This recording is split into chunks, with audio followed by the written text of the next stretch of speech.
If you're listening to this as you fall asleep, that's exactly why I make these videos. If you'd like, consider subscribing and let me know where you're watching from and what time it is. I always read the comments, and it's genuinely fascinating to see people all over the world drifting off to the same questions about our shared past. You're lying in bed right now, eyes closed, maybe half asleep already. Your mind is drifting. Images flash behind your eyelids. Random scenes. Memories mixed with nonsense. A conversation from yesterday. A place you've never been. Your childhood dog running through a building that doesn't exist. This is dreaming. You do it every night. You've done it your whole life. So automatic you barely think about it. But here's the thing. This nightly journey into impossible worlds, this theatre of the absurd that plays in your skull while you sleep, is one of the strangest things humans do. And we have no idea why. We spend roughly 6 years of our lives dreaming. 6 full years watching movies that make no sense, following plots with no logic, experiencing emotions about things that never happened. And the question nobody can answer is simple. Why? Why does your brain do this? What possible purpose could it serve to spend a third of your sleep time hallucinating elaborate nonsense? To feel genuine fear about threats that don't exist? To have conversations with people who aren't there? Evolution doesn't keep expensive habits around for no reason. And dreaming is expensive. Your brain uses almost as much energy during REM sleep as it does when you're awake. That's a massive cost. For what? For stories you mostly forget by breakfast. There are theories. Lots of them. Memory consolidation, emotional processing, threat simulation, problem solving. Maybe dreams help you practice for dangers you might face. Maybe they sort through the day's experiences and file them away. Maybe they're just random noise, your brain's screensaver, meaningless static. But nobody knows for sure. And if we can't figure out why modern humans dream, with all our brain scans and sleep labs and decades of research, how are we supposed to know what ancient humans dreamed about? People who lived 50,000 years ago, or 100,000, or 200,000. People who left no written records, no dream journals, no art that clearly shows what happened in their sleep. We can dig up their bones. We can find their tools. We can analyze their DNA. But we can't excavate a dream. So when you ask what early humans dreamed about at night, you're asking something that should be impossible to answer. Dreams don't fossilize. They don't leave artifacts. They vanish the moment you wake up. And yet, we can make some educated guesses. We can look at what we know about how brains work, about what dreams do, about the lives those ancient people lived. We can piece together clues from neuroscience, from anthropology, from the few remaining hunter-gatherer cultures, from our own dreams. We can't know for certain. We'll never know for certain. But we can wonder. We can explore the question.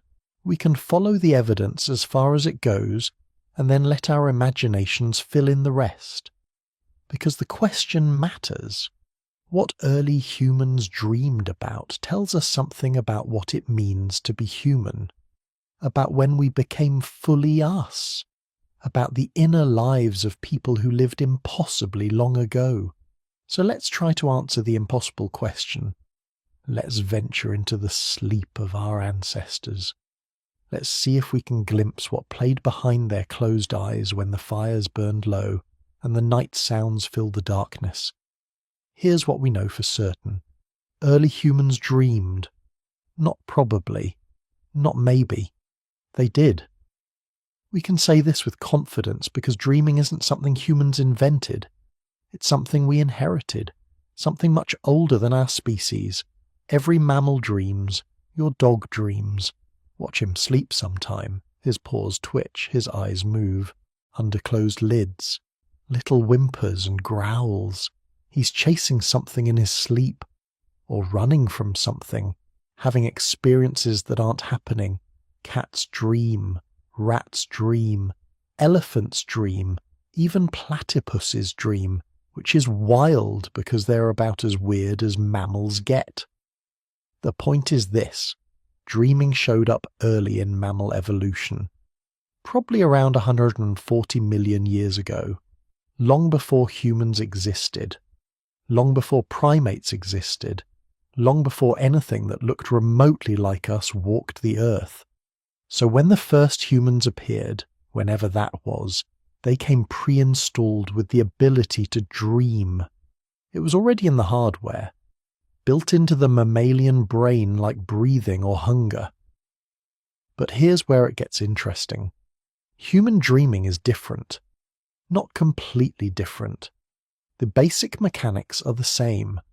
We have REM sleep like other mammals, rapid eye movement, the stage where most vivid dreams happen. Our eyes dart around under closed lids. Our brains light up with activity. Our bodies go temporarily paralyzed so we don't act out what we're experiencing. All mammals do this, but humans do it more, a lot more. Adult humans spend about 20 to 25% of sleep in REM. That's roughly 2 hours every night. Cats spend about 15%. Dogs about 10%. And here's the really striking part. Human newborns spend 50% of their sleep in REM. Half their sleep time is dreaming. Why? Nobody knows for sure. But it suggests something important is happening. Something developmental. Something that builds the human brain in ways that don't happen in other species. And there's more. Human dreams are different in content, more complex, more narrative, more symbolic. When researchers study animal dreams, they see replay. A rat runs a maze during the day. At night, the same neurons fire in the same sequence. The rat is running the maze again in sleep. Practicing, consolidating the memory. Dogs probably dream about dog things, chasing, playing, eating. Direct replays of experiences they've had. But human dreams are weird. You dream about things that never happened. You dream in metaphor. You dream in symbol. You have conversations with people who are dead or who never existed. You visit places that aren't real. You experience emotions about situations that make no logical sense. This is different. This is something new. And it probably showed up when humans became fully human. Whenever that was.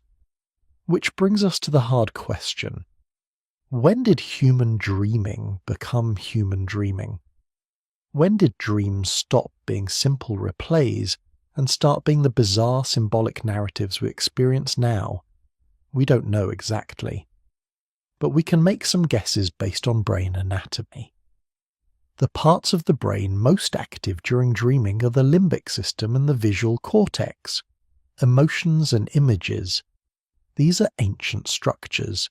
Every mammal has them. But humans also have a massive prefrontal cortex, the part that does abstract thinking, planning, symbolic thought. And here's the thing. During REM sleep, the prefrontal cortex goes quiet. It's still active, but less than usual. Meanwhile, the limbic system goes into overdrive. This creates the dream state, emotions running wild, images flooding in, but the logical, rational part of your brain is dimmed. That's why dreams feel real while you're in them. Your reality checking system is offline. You accept impossible things without question. So when did this pattern emerge? When did human brains get big enough and complex enough to generate the kind of dreams we have now? The answer's probably around 200,000 years ago, maybe earlier. That's when humans who looked exactly like us appeared. Same brain size, same brain structure. The hardware was in place. But having the hardware doesn't mean they used it the same way. And this is where things get murky. For most of human history, we didn't leave much evidence of symbolic thought, the kind of thinking that shows up in dreams, abstract ideas, metaphors, stories. The first clear evidence of symbolic behavior shows up around 70,000 to 100,000 years ago. Beads made from shells, ochre used for body decoration, geometric patterns carved into rocks. These things suggest a mind that thinks symbolically, that sees meaning in objects beyond their practical use.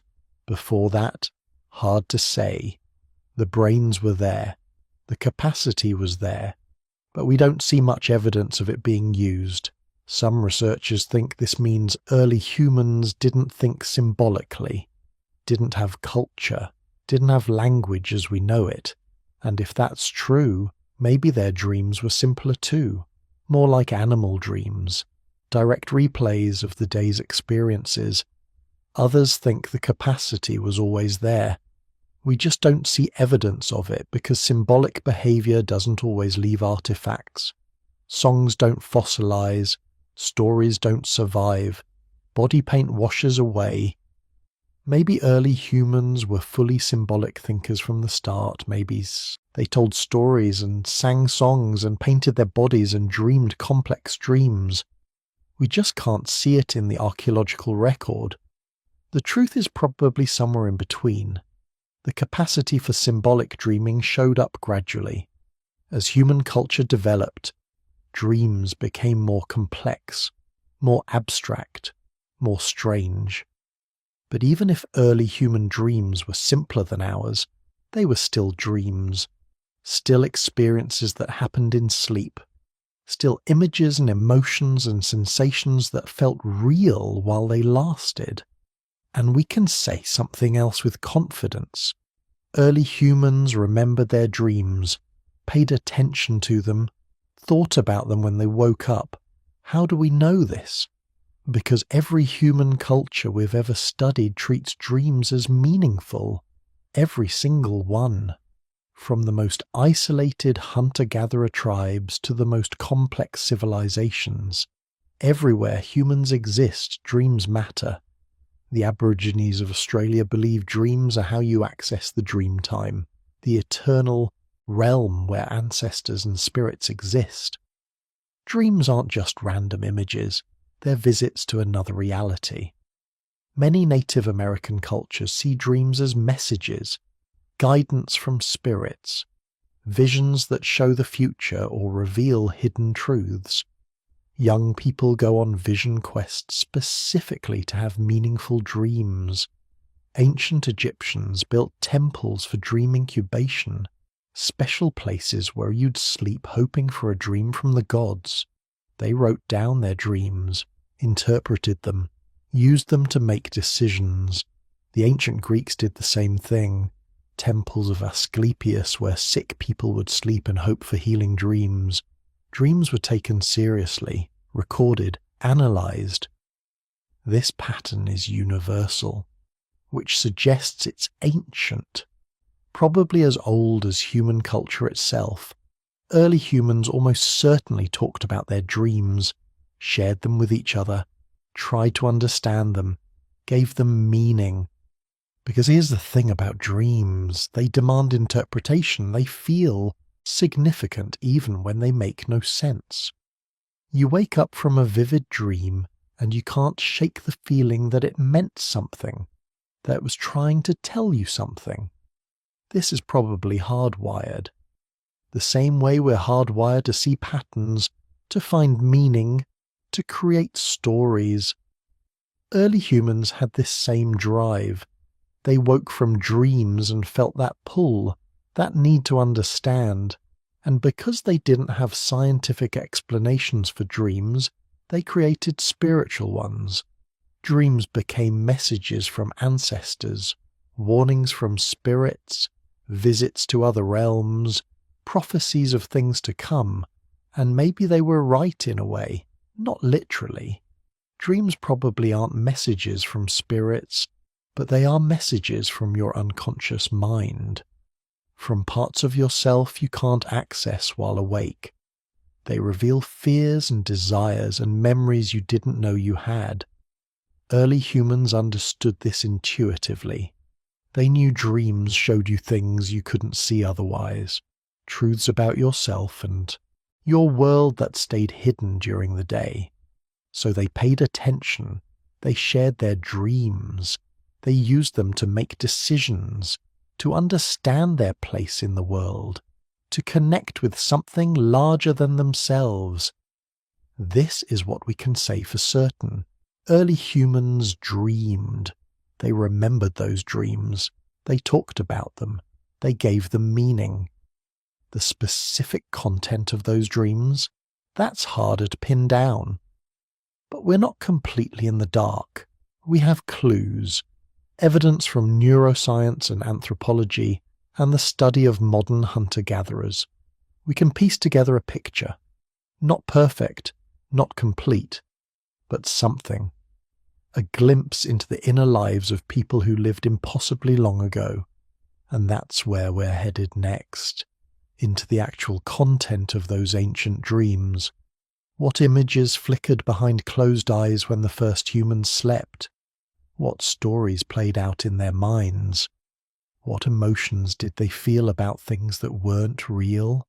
We're about to take our best guess at the impossible, to venture into dreams that vanished 100,000 years ago, to see what we can see in that ancient darkness. There's something perfect about that. People all over the world, different time zones, different lives, but all wondering the same things. What did early humans dream about? What flickered behind their closed eyes? What stories played out in the darkness? We're trying to see the invisible together, to imagine what can't be known for certain. And if you fall asleep before we figure it out, that's fine. That's the point. Let the questions carry you wherever they carry you. So what did they actually dream about? We know they dreamed. The brain was there. The REM sleep happened. But what played out behind those closed eyes? This is where we move from certainty to educated guessing, from what we can prove to what we can imagine based on everything we know about how brains work and what early human life was like. Start with the obvious. Dreams pulled from daily life. Your brain processes what happened during the day. It sorts memories, strengthens important connections, discards useless details. Modern humans dream about their daily experiences. You dream about work, about people you saw, about problems you're trying to solve. The content changes, but the source stays the same. Your waking life feeds your sleeping mind. Early humans probably worked the same way. Their brains had the same structure, the same sleep cycles, the same memory processing systems. So their dreams likely drew from what filled their days. What filled their days? Hunting, gathering, walking, long stretches of sitting around, fire, other people, animals, weather, the landscape, dangers, food, children, the group. These weren't abstract concepts, these were immediate physical realities: touch, smell, sound, movement, survival. Think about a hunter tracking an antelope. He follows it for hours, reads the prints, watches how it moves, studies its behavior. His whole attention focused on this one animal. That night he probably dreams about antelope. His brain replays the hunt, practices the movements, processes what he learned. The dream antelope might do impossible things, might lead him to places that don't exist. But it starts from the real antelope, from the actual experience. Or consider someone gathering plants. She knows which ones are safe, which ones make you sick. She's learned this over years, seen what happens when someone eats the wrong thing. Her dreams might feature plants, strange hybrid plants that don't exist, plants that talk or move. But the raw material comes from real plants, from knowledge that matters for survival. This is how dreams work. They take reality and remix it, combine elements in new ways, create scenarios that never happened but feel real while you're in them. So early human dreams probably felt familiar and strange at the same time, like dreams do now. Recognizable elements in impossible combinations. The fire you sat beside becomes a living thing. The cave walls move, animals speak, the dead appear alive, you fly, you run but can't move. You're hunting something that keeps changing shape. The content comes from daily life. But dreams don't just replay events, they transform them, create new meanings, generate scenarios your waking mind would never produce. Here's what matters. Early human daily life was more physical than ours, more sensory, more immediate. They touched more things, smelled more smells, felt temperature changes constantly, heard natural sounds all day and night. Their dreams probably reflected this, rich sensory detail, physical sensations, movement through space, the feel of things. Modern humans who live closer to nature report more vivid sensory dreams. Hunter-gatherer societies studied by anthropologists describe dreams filled with animals, landscapes, weather, physical challenges. The Kung people of the Kalahari dream about hunting, about finding water, about conflicts within the group, about animals and spirits. Their dreams reflect what matters in their lives.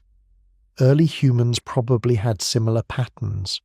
Dreams about the hunt, about finding food, about danger, about other people in the group, about the landscape they moved through. But here's where it gets interesting. Daily life doesn't just mean practical activities, it also means social life. And early human social life was everything. You lived with the same 25 to 50 people all the time, every day, every night. You knew them completely. Their moods, their habits, their relationships, their place in the group.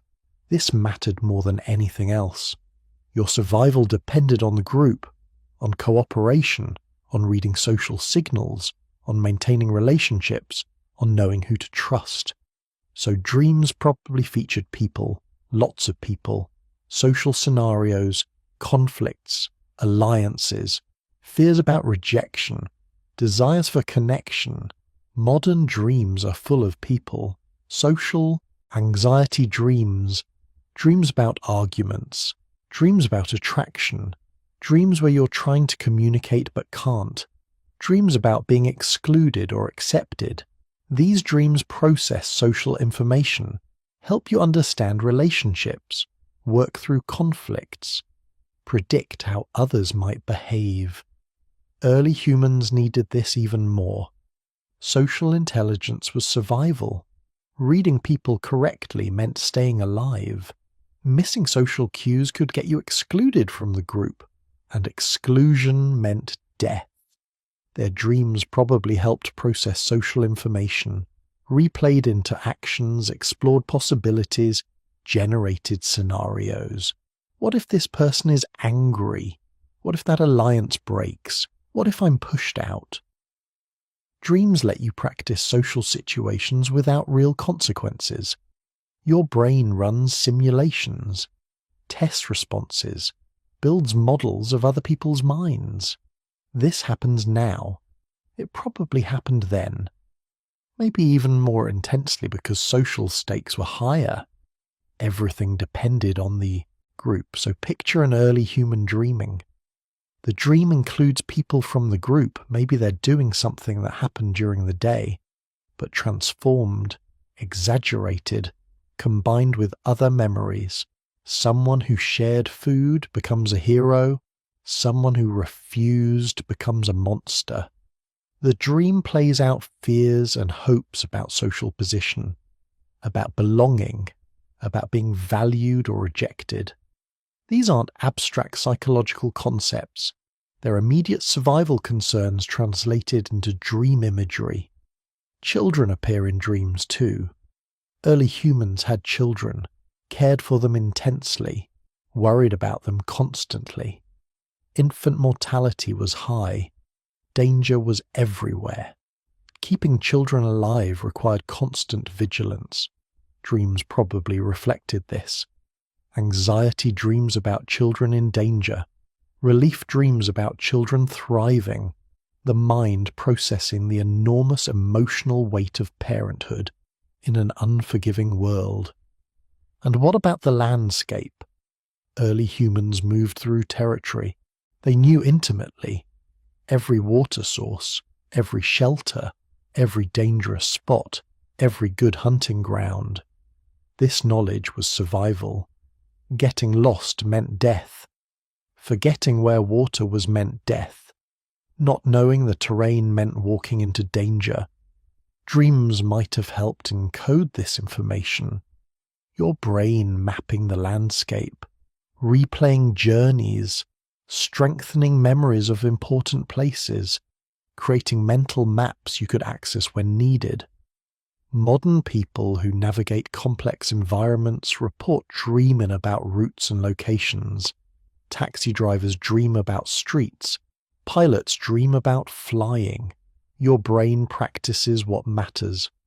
Early humans whose lives depended on knowing the land probably dreamed about it constantly. Walked dream paths, visited dream locations, their sleeping mind reinforcing crucial spatial knowledge. Weather mattered too. Rain, drought, cold, heat. These weren't inconveniences, they were life and death factors. Too much rain floods shelters.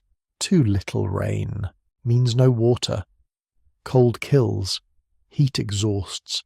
Dreams about weather, about storms coming, about finding shelter, about being caught in the open.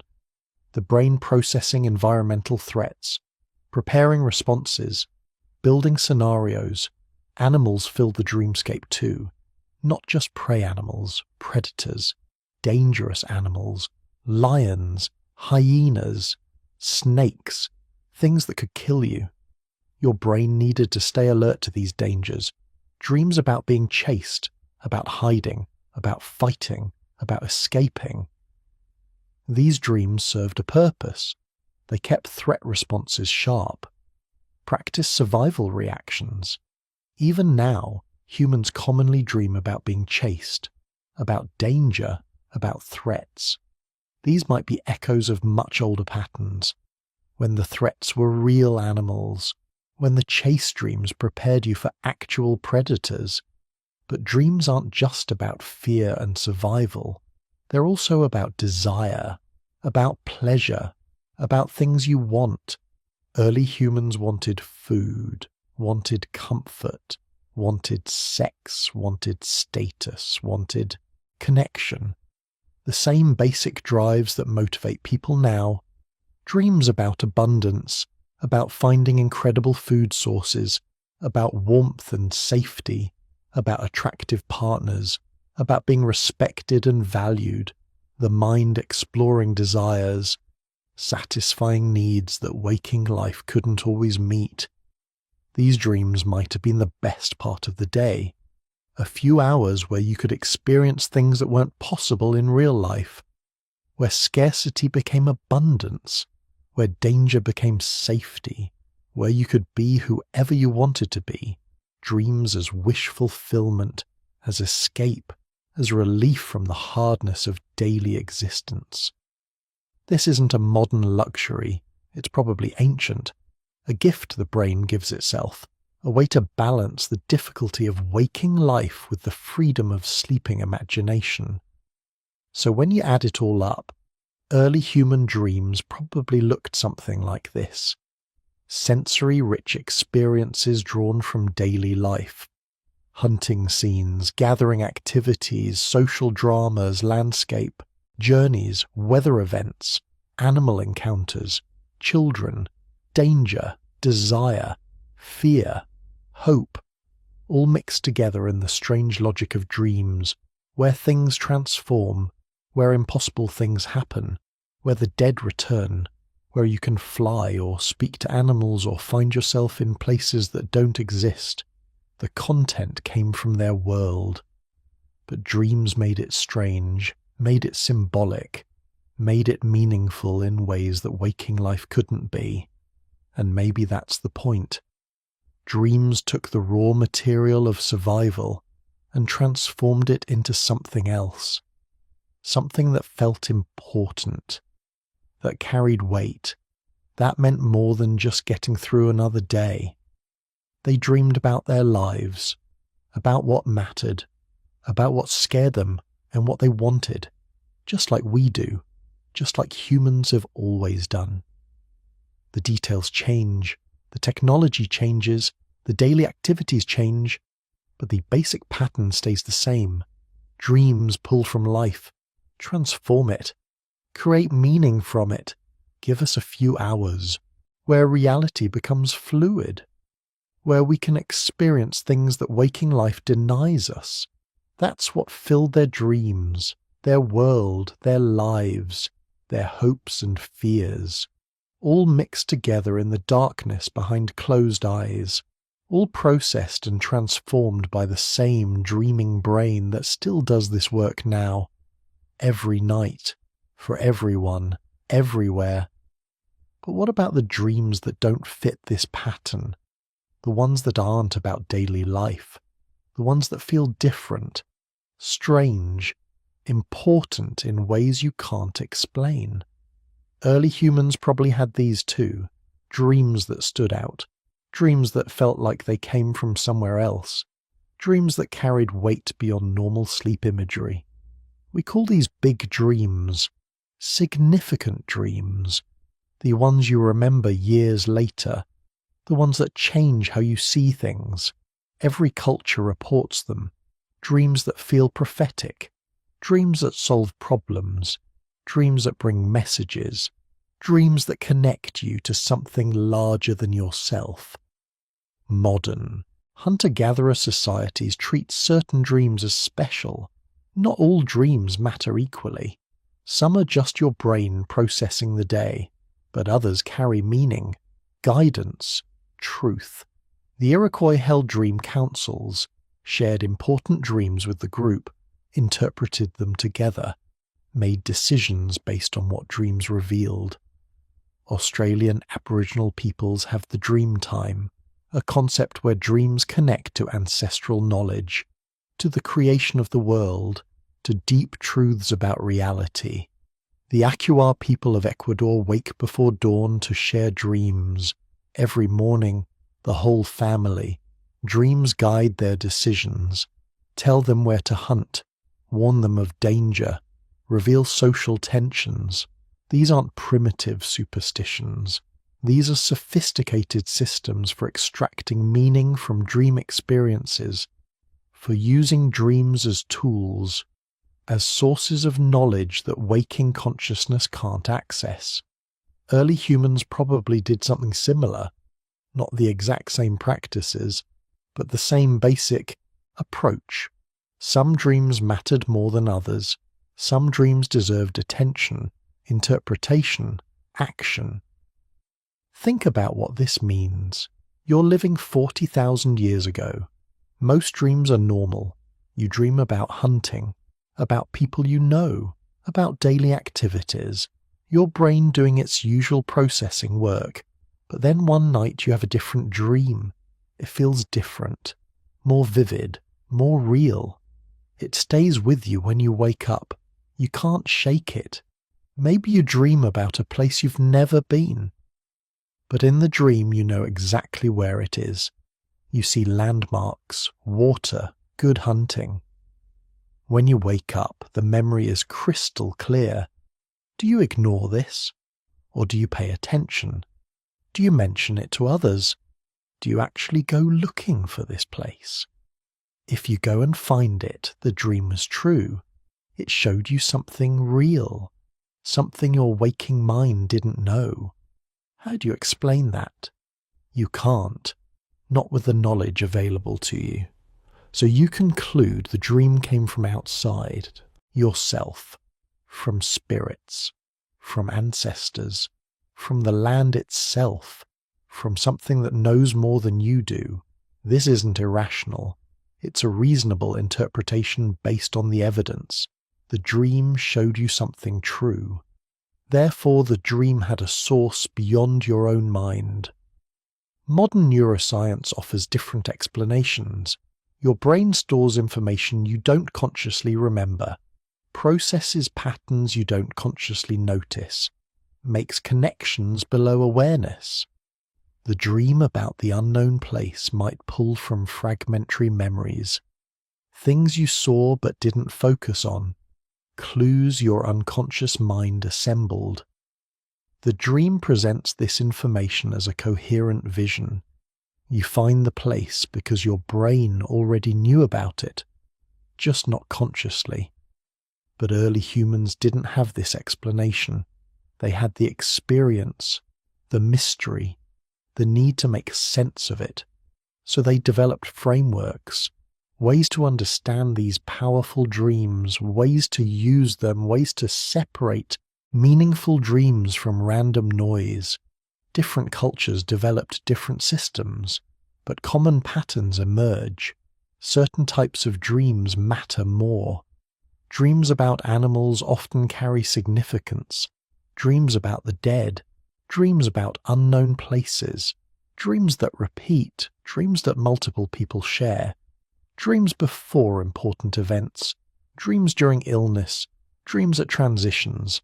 Birth, death, coming of age. These dreams get special attention. Why? Because they seem to work. They provide useful information. They help people make decisions. They offer comfort during difficulty. They create meaning during chaos. A woman dreams about her dead grandmother. The grandmother tells her something, warns her, guides her. When she wakes, she feels comforted, less alone, connected to something beyond death. Is the grandmother's spirit actually visiting? Or is the dream her own mind working through grief and finding wisdom? Does the answer matter if the dream helps her survive? If it gives her strength to keep going? Early humans faced constant hardship, constant loss, constant uncertainty. Dreams offered a space where the dead returned, where guidance appeared, where meaning emerged from suffering.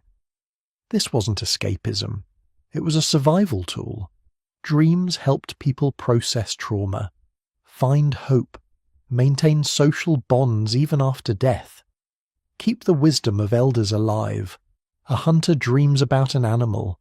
The animal speaks to him, tells him where to find the herd, shows him a new technique, warns him about danger. He wakes up and follows the dream guidance. It works. He finds the herd. The technique succeeds. He avoids the danger. How does he explain this? His culture tells him animals have spirits. The animal spirit helped him, taught him. This makes sense based on his experience. Modern psychology says his expert knowledge expressed itself through dream imagery, years of hunting experience, unconscious pattern recognition. His brain knew things his conscious mind hadn't articulated. Both explanations account for the facts. Both provide meaning. Both help him survive. The difference is metaphysical, not practical.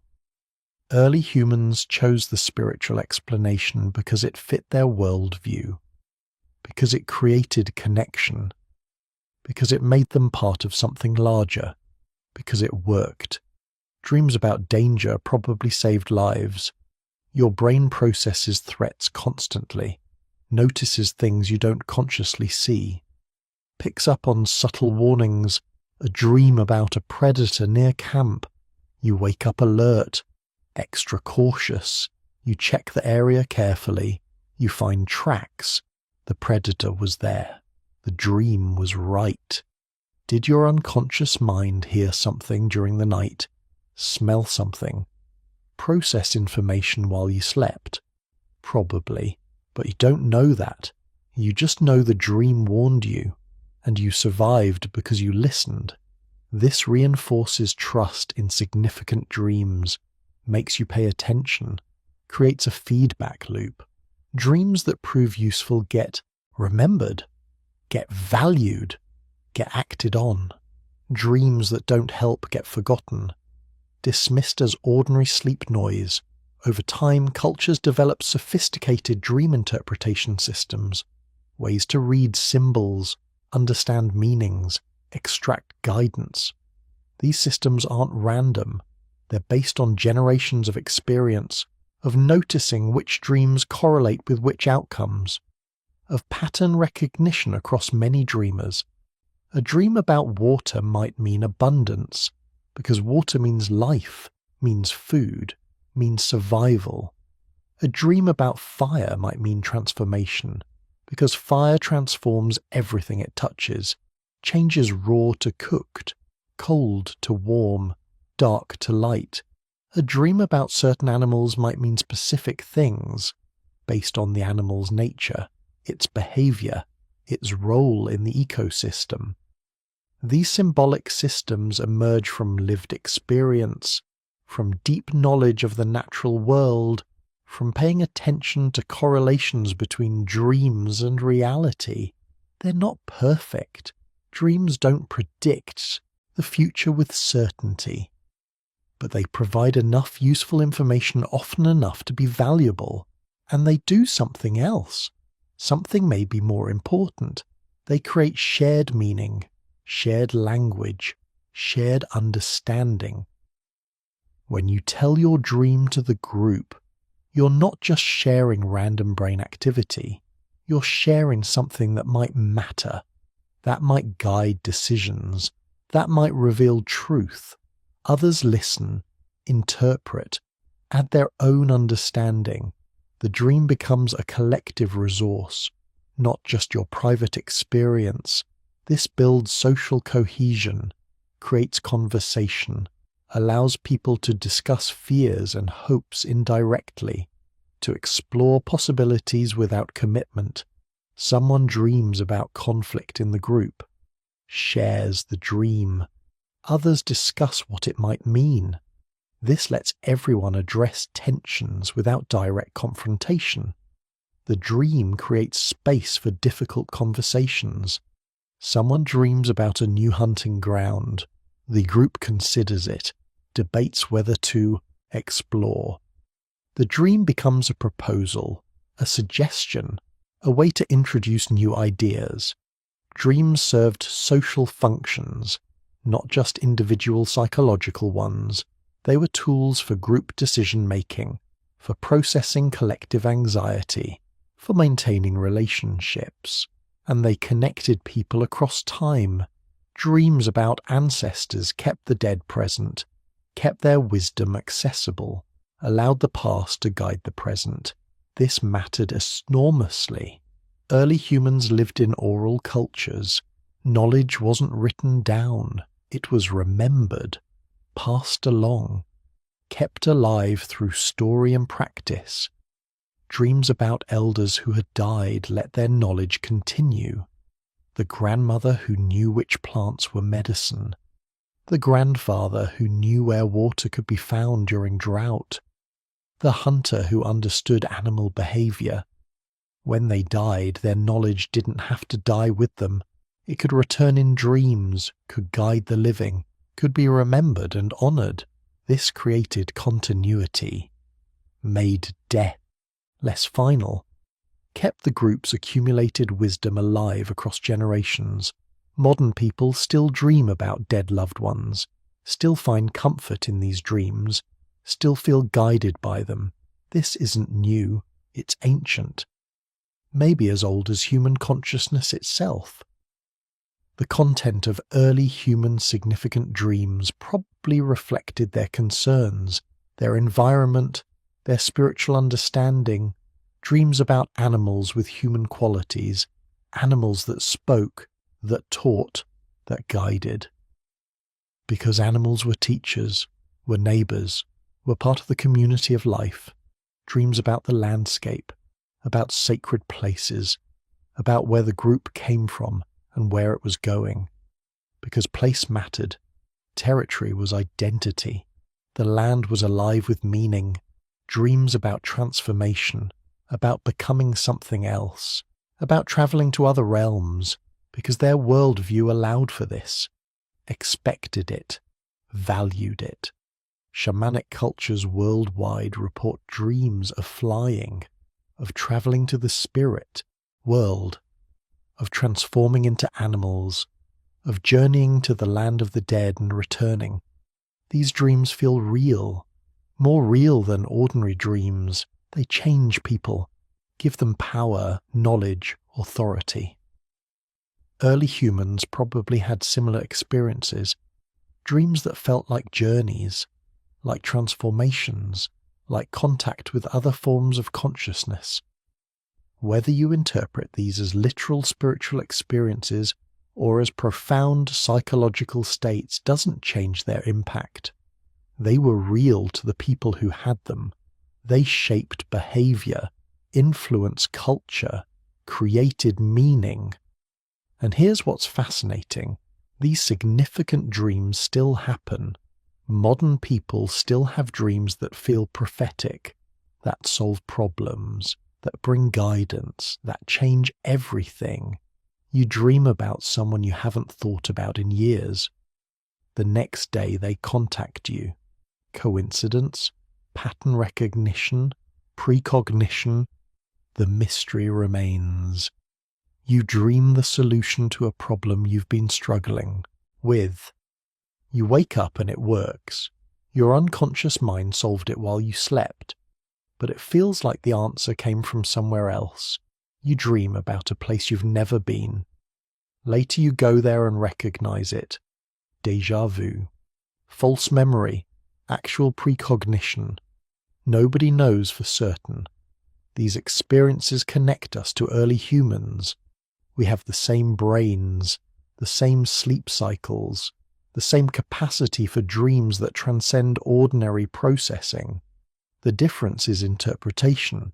We have scientific frameworks, psychological explanations, neurological understanding. But the mystery remains. Dreams still surprise us, still guide us, still reveal things we didn't consciously know. Early humans built their lives around this mystery, honoured it, used it, let it shape their understanding of reality.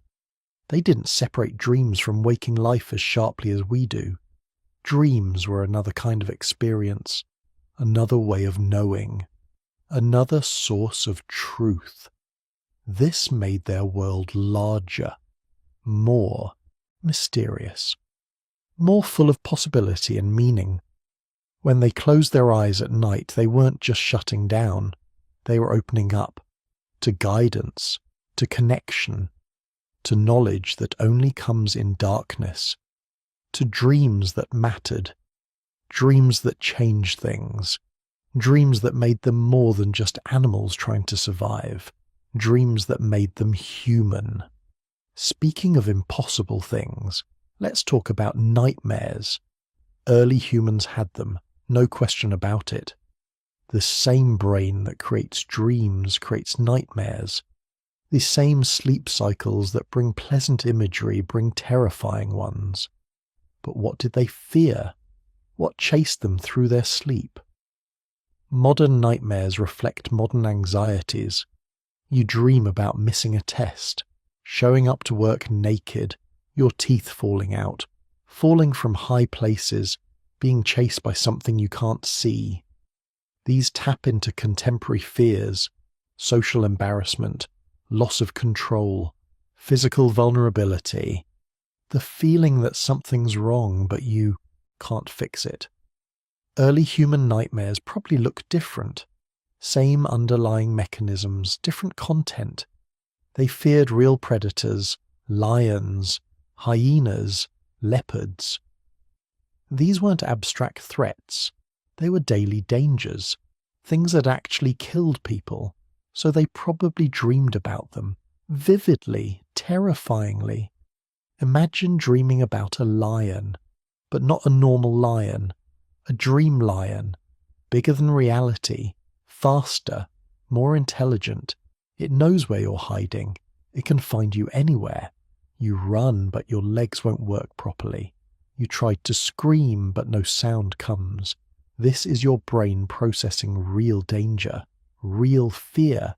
The lion represents actual threat. Your nightmare is practicing survival, running through scenarios, preparing your body for emergency response. But it feels terrible. You wake up gasping, heart racing, covered in sweat. The fear lingers even after you realize it was just a dream. Did early humans understand this distinction between dream danger and real danger? Probably not clearly, not the way we do. When you spend your nights around a small fire, surrounded by darkness full of actual predators, the line between nightmare and reality blurs. You hear sounds in the dark. Your nightmare about the lion feels more real, more possible. The fear makes sense. Modern sleep research shows nightmares serve functions. They're not just random terror. They help process trauma, rehearse responses to danger, regulate fear. People with PTSD have recurring nightmares. The brain trying to process overwhelming experiences, trying to make sense of horror, trying to find a way to survive it. Early humans experienced trauma constantly. Deaths, injuries, attacks, starvation, watching children die, losing group members to violence or predators. Their nightmares probably reflected this, replaying traumatic events, processing loss, working through fear. A woman watches her child die from illness. She has nightmares about it for months, years. The nightmare changes each time. Sometimes she saves the child, sometimes she doesn't. Sometimes the child speaks to her, tells her things. Is this torture, or is it healing? Is her brain working through grief, finding ways to live with loss, creating scenarios where she has more control? Maybe both. The nightmare hurts, but it also helps. It keeps the child present, allows continued relationship, processes the impossible pain of losing someone you can't protect. Early humans probably interpreted nightmares differently than pleasant dreams. Good dreams brought guidance, messages, truth. But nightmares were warnings, attacks, intrusions. Many cultures believe nightmares come from outside, evil spirits, malevolent forces, enemies using magic, the dead who won't rest. This makes sense if you don't understand brain chemistry. If you don't know about REM sleep and neural processing, the nightmare feels like an attack because it is attacking you, your peace, your rest, your sense of safety. So it must come from an attacker, something that wants to harm you, something you need to protect against. This created practices, ways to ward off nightmares, rituals before sleep, protective objects, prayers or chants, sleeping arrangements designed for safety. These practices probably helped. Not because they stopped supernatural attacks, but because they reduced anxiety, created sense of control, calmed the nervous system enough to allow better sleep. A child has recurring nightmares.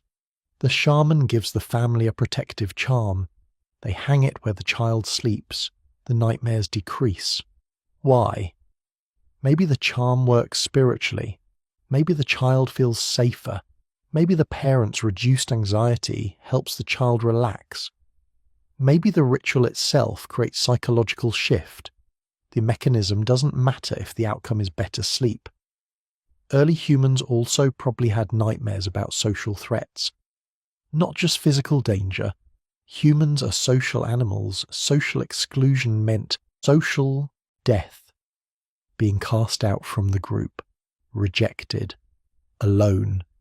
So nightmares about abandonment, about the group leaving without you, about doing something that makes everyone turn against you, about being unable to communicate, about watching from outside while the group lives on without you.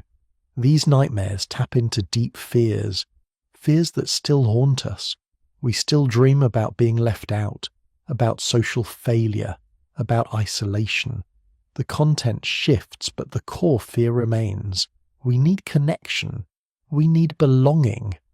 Nightmares remind us how much this matters. Some nightmares probably felt prophetic. Warning dreams. Dreams that showed coming danger. Dreams that demanded attention. You dream about a specific place. In the dream, something terrible happens there. You wake up disturbed. You mention it to others. The group decides to avoid that place. Nothing bad happens. Did the dream prevent disaster? Or was it just anxiety? You'll never know. But the dream felt important. It influenced behavior. It might have saved lives. This reinforces the idea that some nightmares carry meaning. They're not just fear, they're information. Warnings from something that sees more than you do. Modern psychology explains this differently. Your unconscious mind noticed danger signs, processed patterns, predicted outcomes. The nightmare presented this analysis as vivid imagery. You avoided the place because your brain already knew it was dangerous. The nightmare was your unconscious mind getting your attention. But early humans didn't have this framework. They had the experience, the fear, the need to respond. So they developed interpretations. This type of nightmare means this. That symbol means that. These practices help. Those don't. Different cultures created different systems, but common patterns emerge. Nightmares about certain animals often mean specific things. Nightmares about the dead require particular responses. Nightmares before important events demand extra attention. Sleep paralysis probably terrified early humans. You wake up but you can't move. You feel a presence in the darkness, a weight on your chest. You try to scream but nothing comes out. You're trapped between sleep and waking, conscious but helpless. This happens to people across all cultures. It's a known sleep phenomenon. Your brain wakes up before your body does, creates sensation of paralysis, often includes hallucinations, feeling of presence, sometimes visual imagery. But if you don't know about rematonia and hypnagogic hallucinations, how do you explain this? You were attacked. Something came in the night, held you down, tried to harm you. You survived, but barely. Every culture has entities that explain sleep paralysis. Demons that sit on your chest. Spirits that steal your breath. Witches that paralyze you. Old hags. Shadow people. Malevolent forces. The names change, but the experience is universal and terrifying. Early humans probably experienced this regularly, interpreted it as supernatural attack, developed protections against it, told stories about it, warned each other. These stories served purposes. They explained the unexplainable. They created shared understanding. They offered solutions. They made the terror manageable. If sleep paralysis is a demon, you can protect against demons.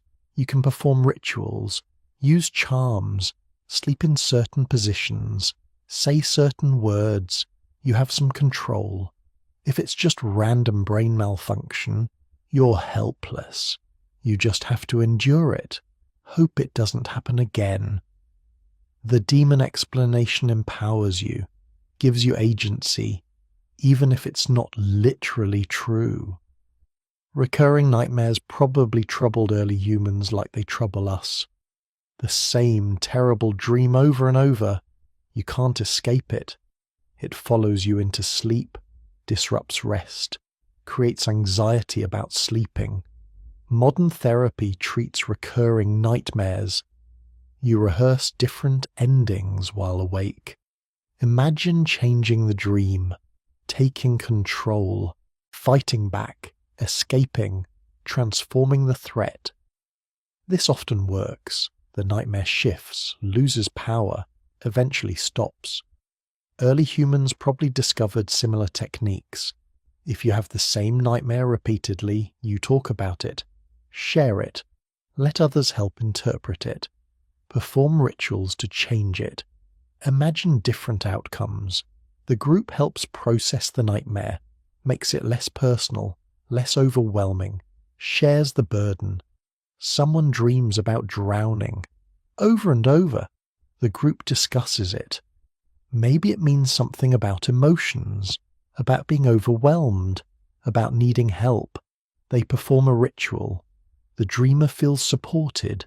The nightmare changes. Did the ritual work magically? Or did the social support and reframing work psychologically? Both explanations fit the outcome. Nightmares about the dead probably carried special weight. You dream about someone who died, but in the dream, they're angry, threatening, trying to harm you. You wake up terrified. Many cultures believe this means the dead person's spirit is troubled, angry about how they died, about how they're being treated after death, about unfinished business. This requires action, rituals to appease the spirit, offerings, prayers, making amends for whatever wrong occurred. Modern psychology says you're processing complicated grief, guilt, unresolved conflict.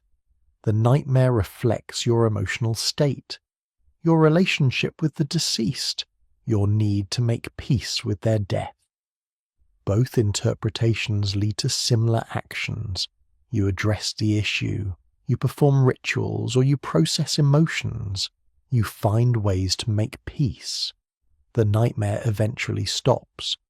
Early humans probably had nightmares about starvation, about drought, about the food running out, about watching their children starve, about their own bodies wasting away. These weren't irrational fears. They were real possibilities, constant threats, things that actually happened. The nightmares prepared them, kept them vigilant, motivated them to store food, to move when resources declined, to take risks when necessary. Anxiety serves survival. The nightmare about starvation makes you work harder, plan better, take threats seriously, but it also exhausts you, disrupts sleep, creates stress that wears down your body.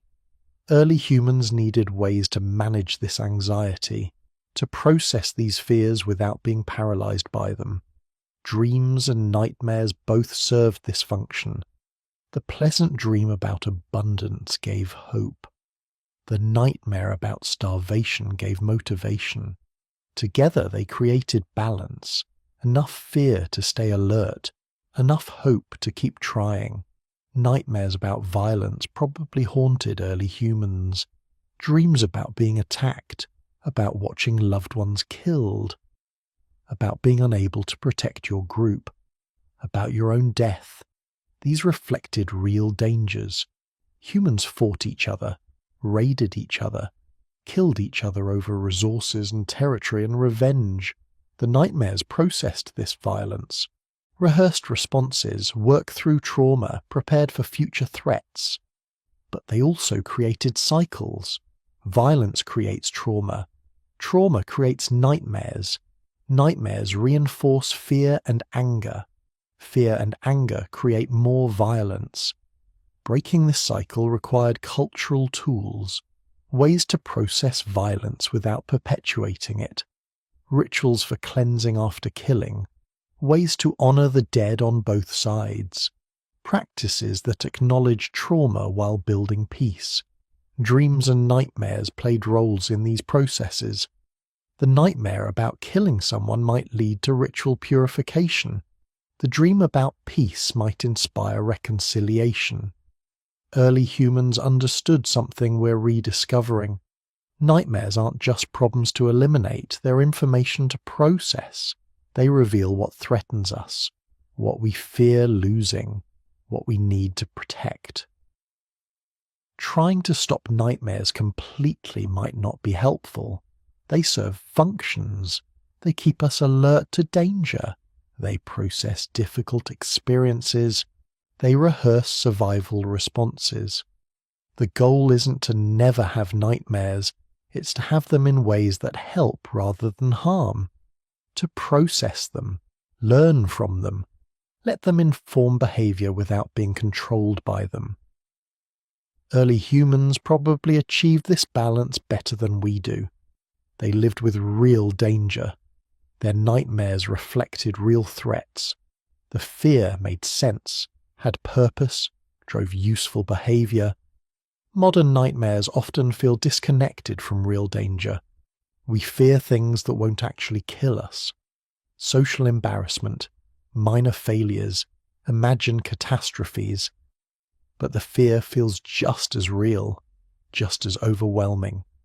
Our brains haven't updated to modern safety. They still respond as if we're facing ancient dangers. Maybe early humans can teach us something here. They took nightmares seriously, but not literally. They used them as information, as motivation, as connection to deeper truths. They didn't dismiss nightmares as meaningless brain noise, but they didn't let nightmares control them either. They found the middle path, the useful interpretation, the response that helped. When you woke from a nightmare 40,000 years ago, you weren't alone with your fear. The group was there. The fire was burning. Others had nightmares too. You could share it, process it, find meaning in it together. The nightmare became part of the group's knowledge, another piece of information about danger, about fear, about survival, another story that helped everyone prepare, cope, continue. This is what early humans did with their nightmares. They transformed private terror into shared wisdom. They used fear as fuel for survival. They let darkness teach them about light. And somehow, despite the real dangers and the terrible dreams, they kept sleeping, kept dreaming, kept waking up to try again. That's the real miracle. Not that they had nightmares, but that they survived them. Night after night, generation after generation, until they became us. But here's what we actually know about early human nightmares. Not theories, not guesses, evidence. Start with the obvious. Every human culture ever studied has nightmares. Every single one. No exceptions. This suggests deep evolutionary roots. Something ancient. Something that developed before we split into different populations. Nightmares aren't cultural inventions. They're human universals. Psychologist Ernest Hartman studied nightmares for decades. He found certain themes appear across all cultures. Being chased, falling, drowning, losing teeth, being unable to move or speak, watching loved ones die, being attacked by animals or monsters. The details change. A modern American dreams about being chased through a mall. An Amazonian hunter dreams about being chased through jungle. But the core experience is identical. The terror, the helplessness, the desperate attempt to escape. This points to shared neural architecture, shared fears, things that threatened all humans everywhere. Early humans faced real predators, lions, leopards, hyenas, cave bears. These weren't abstract threats. They killed people regularly, children especially, anyone who wandered too far, anyone caught alone. So early humans almost certainly dreamed about them. Their brains processed these dangers during sleep. Rehearsed responses kept the threat alive in consciousness even during rest. We can see this in modern hunter-gatherers. The Hadza people of Tanzania still live alongside large predators.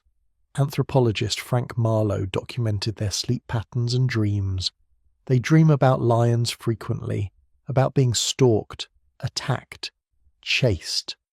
These aren't random anxiety dreams, they're specific, detailed, based on real encounters and real danger. A Hadza woman described a recurring nightmare. A lion circles her shelter at night. She can hear it breathing, see its shadow moving outside. She's frozen, can't move, can't call for help. The lion knows she's there. It's patient, waiting for her to make a mistake. This nightmare reflects reality. Lions do hunt at night. They do stalk human settlements. They are patient. The dream isn't irrational, it's preparation.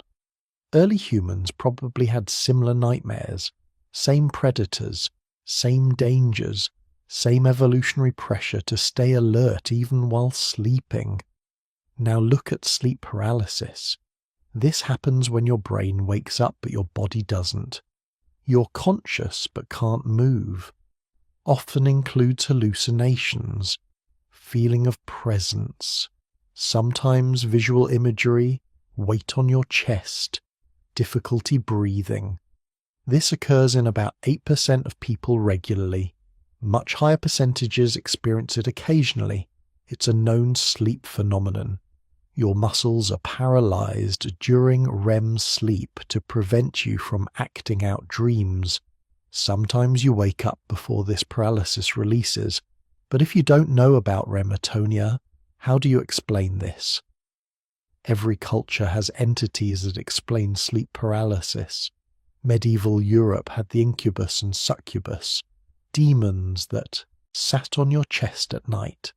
Japan has kanashibari, the feeling of being bound by invisible metal.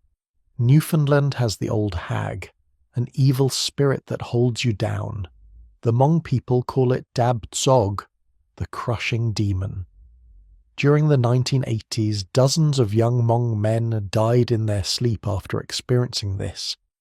They described the same thing, waking up unable to move, feeling a presence, a weight. Then their hearts stopped. Doctors call it sudden, unexpected nocturnal death syndrome. The mechanism isn't fully understood, but the cultural interpretation matters. If you believe a demon is attacking you, your terror is real. Your stress response is real. For some people, this stress might trigger fatal heart problems. Early humans experienced sleep paralysis too. Same brain, same sleep cycles, same phenomenon. They interpreted it as attack. Something came in the night, held them down, tried to harm them or steal their breath or enter their body. This created protective practices, ways to ward off night attacks, sleeping positions, protective objects, rituals before sleep. These practices probably helped, not because they stopped supernatural entities, but because they reduced anxiety, created sense of control. The Yanomami people of the Amazon have elaborate practices around sleep and dreams. Anthropologist Napoleon Chagnon documented these. They believe certain spirits attack during sleep, so they sleep in hammocks close together, keep fires burning, use specific plants as protection. Do these practices work? Their sleep paralysis rates aren't higher than other populations.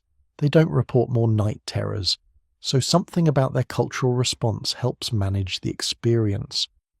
Early humans probably developed similar practices. Through trial and error, through cultural evolution, they found what helped. Now consider recurring nightmares.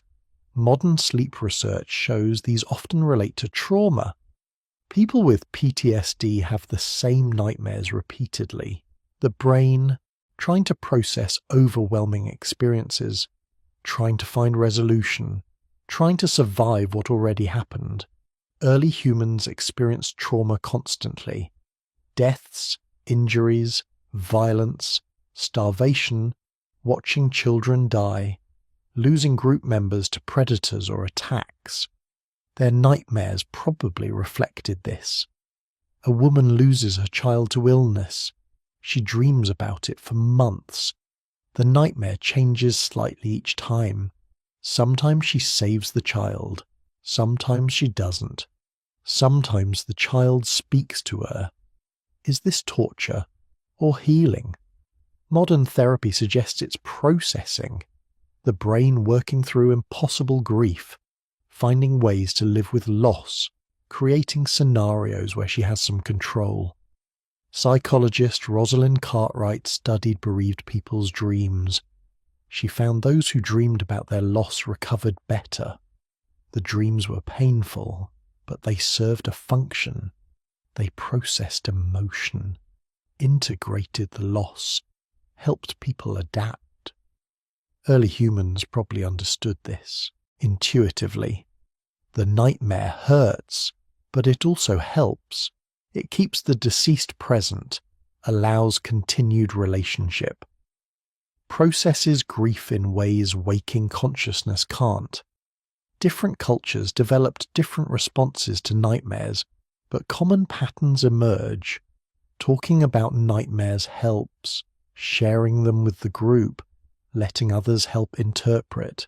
This reduces their power. The Iroquois people had formal dream-sharing practices. Everyone shared dreams each morning. The group discussed them, offered interpretations, suggested actions. This created collective understanding, shared meaning, reduced individual burden. Early humans probably did something similar. You wake from a terrible nightmare. You're shaken, afraid. But others are there. The fire is burning. You can talk about it. Others have nightmares too. They understand. They help you make sense of it. This transforms private terror into shared experience. The nightmare becomes information, something the group can use. Another piece of knowledge about danger, about fear, about survival. Now look at nightmare content across cultures. Certain themes appear everywhere. Being chased, falling, drowning, being attacked, losing loved ones, being unable to move or speak. These aren't random. They reflect universal human vulnerabilities, things that threatened our ancestors everywhere. Being chased. Predators hunted us. Enemies pursued us. Running away was survival. Falling? Climbing was necessary. Trees, cliffs. Falling meant death. Drowning. Water was essential but dangerous. Rivers, lakes, oceans. Drowning killed people. Being unable to move. Paralysis meant vulnerability, helplessness, easy prey, losing loved ones. Humans survived through groups. Isolation meant death. The nightmares encode ancient dangers. They keep us alert to threats that shaped our evolution, even when those threats no longer exist in modern life. You dream about showing up to work naked. This taps into fear of social exposure, of being vulnerable in front of the group, of losing status. These fears made sense for early humans. Social exclusion meant death. The content shifts, but the mechanism stays the same. Nightmares process threats, real or perceived, physical or social. They keep you alert, prepared, careful. Anthropologist Ward Cracker studied the Caguahive people of Brazil. He documented their nightmares over many months, found patterns. Nightmares about jaguars were common. These reflected real danger. Jaguars killed people regularly. But nightmares about social conflict were even more common. Being rejected by the group, failing at important tasks, causing offence. These nightmares reflected social dangers, things that could get you excluded. For the Caguahive, both types of nightmares served functions. The jaguar nightmares kept people alert to physical danger. The social nightmares maintained group cohesion. Both promoted survival. Early humans probably had similar patterns. Physical nightmares and social nightmares. Both important, both adaptive. Now consider nightmare frequency. Modern people in safe environments still have nightmares regularly. About 5% of adults have nightmares weekly. Many more have them monthly. Early humans probably had more real danger, more trauma, more stress, more reasons for their brains to process threats during sleep.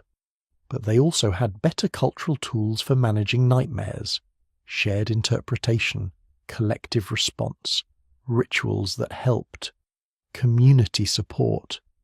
Modern people often suffer nightmares alone. We don't have cultural frameworks for understanding them. We see them as problems to eliminate, symptoms to treat, not information to process.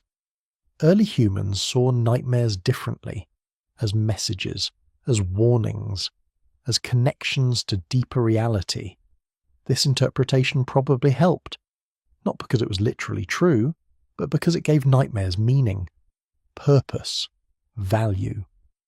Psychologist Kelly Bulkley analysed thousands of dreams across cultures, found that cultures with rich dream interpretation practices report better sleep quality, not fewer nightmares, but better ability to cope with them. The interpretation matters. If nightmares are meaningless brain noise, they're just suffering. If they're messages or warnings or processing, they serve purposes. You can work with them, learn from them, use them. Early humans developed these interpretive frameworks over thousands of years, through cultural evolution, through trial and error.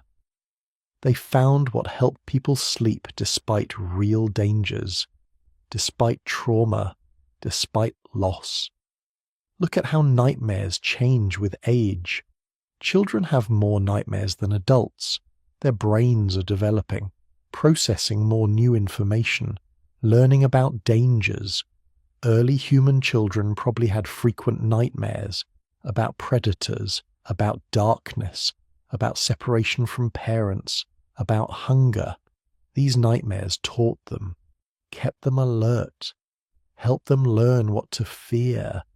Adults' nightmares shift. Less about monsters, more about complex social situations, about failure, about loss, about things that matter in adult life. Early human adults probably had nightmares about failing to provide, about losing status, about group conflict, about their children dying, about their own death.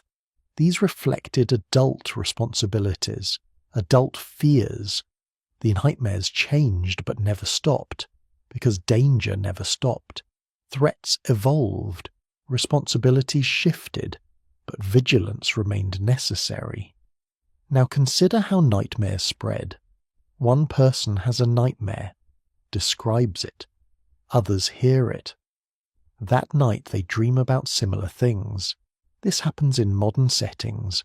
Shared nightmares in groups. Collective fears manifesting in individual dreams.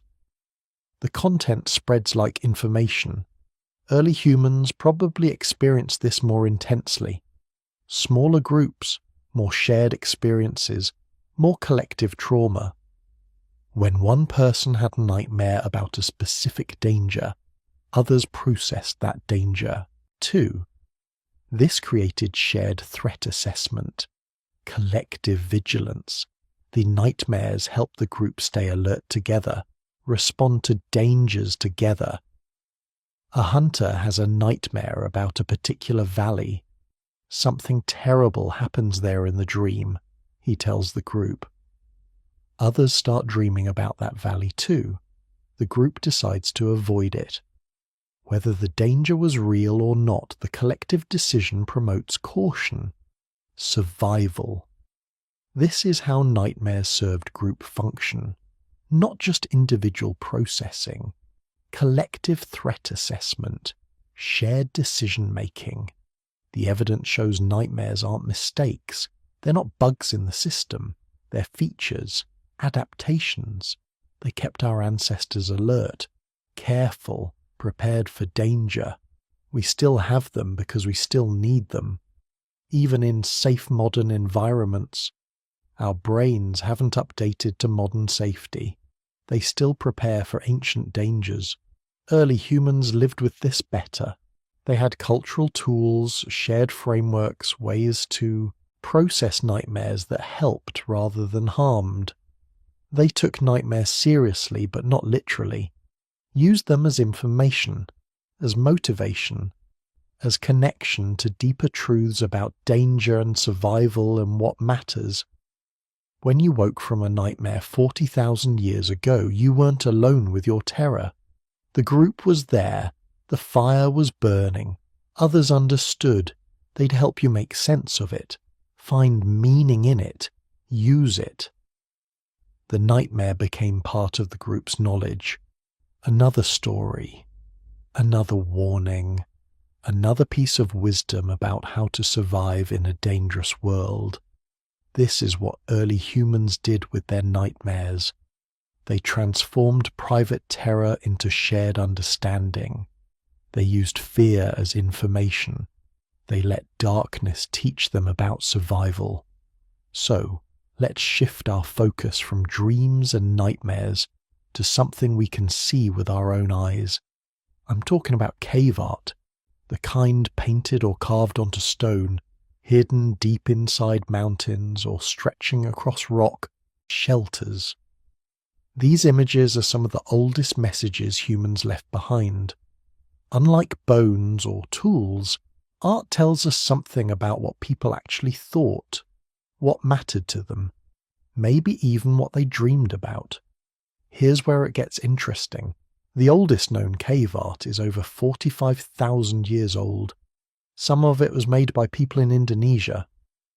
Other famous examples come from Europe, places like France and Spain. The most famous sites are Lascaux, Chauvet, and Altamira. But there are hundreds more. People kept finding new ones all through the 20th and 21st centuries. Almost every time the dates get pushed back. It's like the farther we look, the deeper this story goes. Picture this. It's pitch black inside a cave. No sunlight gets in. The only light comes from a burning torch or a tiny oil lamp. The air is cold and still. You can hear water dripping somewhere far away. The walls are rough and damp. Now imagine somebody crawling deep into this darkness, carrying animal fat for a lamp, maybe a piece of ochre or charcoal in hand, ready to create something that nobody else will see for thousands of years. Why did they do it? That's the big mystery. These images weren't made to decorate living spaces. Most cave art is found deep underground, far from where people slept or ate. Some passages are so tight, adults have to squeeze through on their stomachs. In many cases, you'd risk getting lost or injured just getting to the chamber with the art. So it wasn't for comfort. It wasn't for showing off to the neighbours. It was something deeper. Let's look at what they painted. Across almost every site, the main subjects are animals. Lots of them. Horses, bison, mammoths, deer, lions, rhinos, bulls, sometimes bears. Almost never the small animals people actually ate most of the time, like rabbits or birds, and very rarely people themselves. Some caves, like Chauvet in France, show huge herds of animals, lions hunting bison, woolly rhinos fighting, horses running in circles. The lines are bold and confident. Sometimes the animals look like they're moving, even though nothing actually moves. The artist even used the shape of the rock to make the animals seem alive. A bump on the wall becomes the shoulder of a bison. A crack becomes a horse's mane. And then there are the handprints. You see them everywhere. Sometimes painted in red or black. Sometimes as outlines, made by blowing pigment around a hand pressed flat against the stone. Some are small, clearly from children. Others are large. Many have missing fingers, or fingers bent down. People wonder if this was some kind of sign language, or maybe a ritual. Nobody knows for sure. What about humans? When people are shown, they're usually stick figures, not detailed. Sometimes they have animal heads, or parts mixed with animals. There are also strange shapes, dots, lines, spirals, grids. Nobody knows what these symbols mean. Some scientists call them signs. Others think they're early writing. But there's no Rosetta Stone for cave art. We're guessing. Now, here's a question. Were these images just for fun? Most experts don't think so. Making art that deep in a cave takes planning and effort. You have to prepare torches, mix pigments, organize people, and remember your way in and out. Some images were repainted or touched up over centuries. That suggests they mattered. Maybe they were part of a ritual. Maybe they were meant to tell stories. Maybe they were ways to connect with something beyond the everyday. Some researchers think the caves were like early temples, sacred places, not for ordinary life, but for something special. Maybe ceremonies, maybe initiation rituals for young people, maybe a place to meet spirits or ancestors. The truth is, we don't know.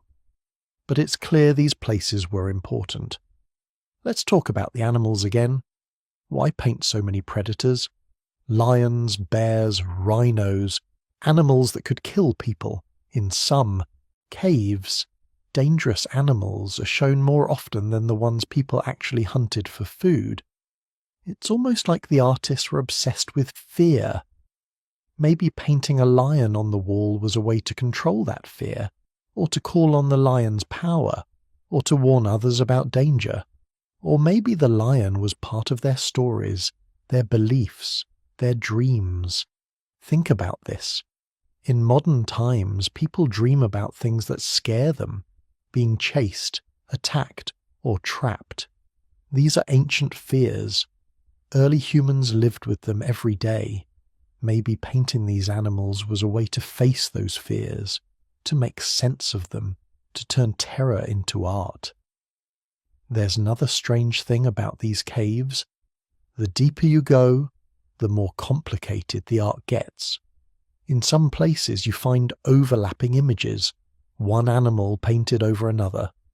Sometimes dozens of images crowd the same wall. It's as if each generation added something new. Or maybe they painted over old images to renew their power. And then there's the silence. When you stand in a painted cave today, it's so quiet you can hear your own breathing. Some chambers echo in odd ways. Researchers have noticed that the best art often appears in places with strong echoes or special acoustics. Maybe sound was part of the experience. Maybe people chanted, sang, or drummed while making the art. Maybe the echo made it feel magical, or scary, or holy. Here's a detail that's easy to miss. The pigments used for painting weren't just picked up from the ground. People ground ochre, mixed it with animal fat, spit, or plant oils. They made brushes from sticks, chewed ends, or animal hair. Sometimes they blew pigment through hollow bones. This takes knowledge and skill. It's not random. Somebody taught these techniques to others, maybe parents to children, maybe masters to apprentices. Now, look at the footprints. In caves like Peshmerl and Chauvet, scientists found footprints in the clay floors. Some belong to adults. Others are from kids, as young as 3 or 4 years old. Imagine that. A group of people, including children, crawling deep into the earth, painting animals in flickering torchlight.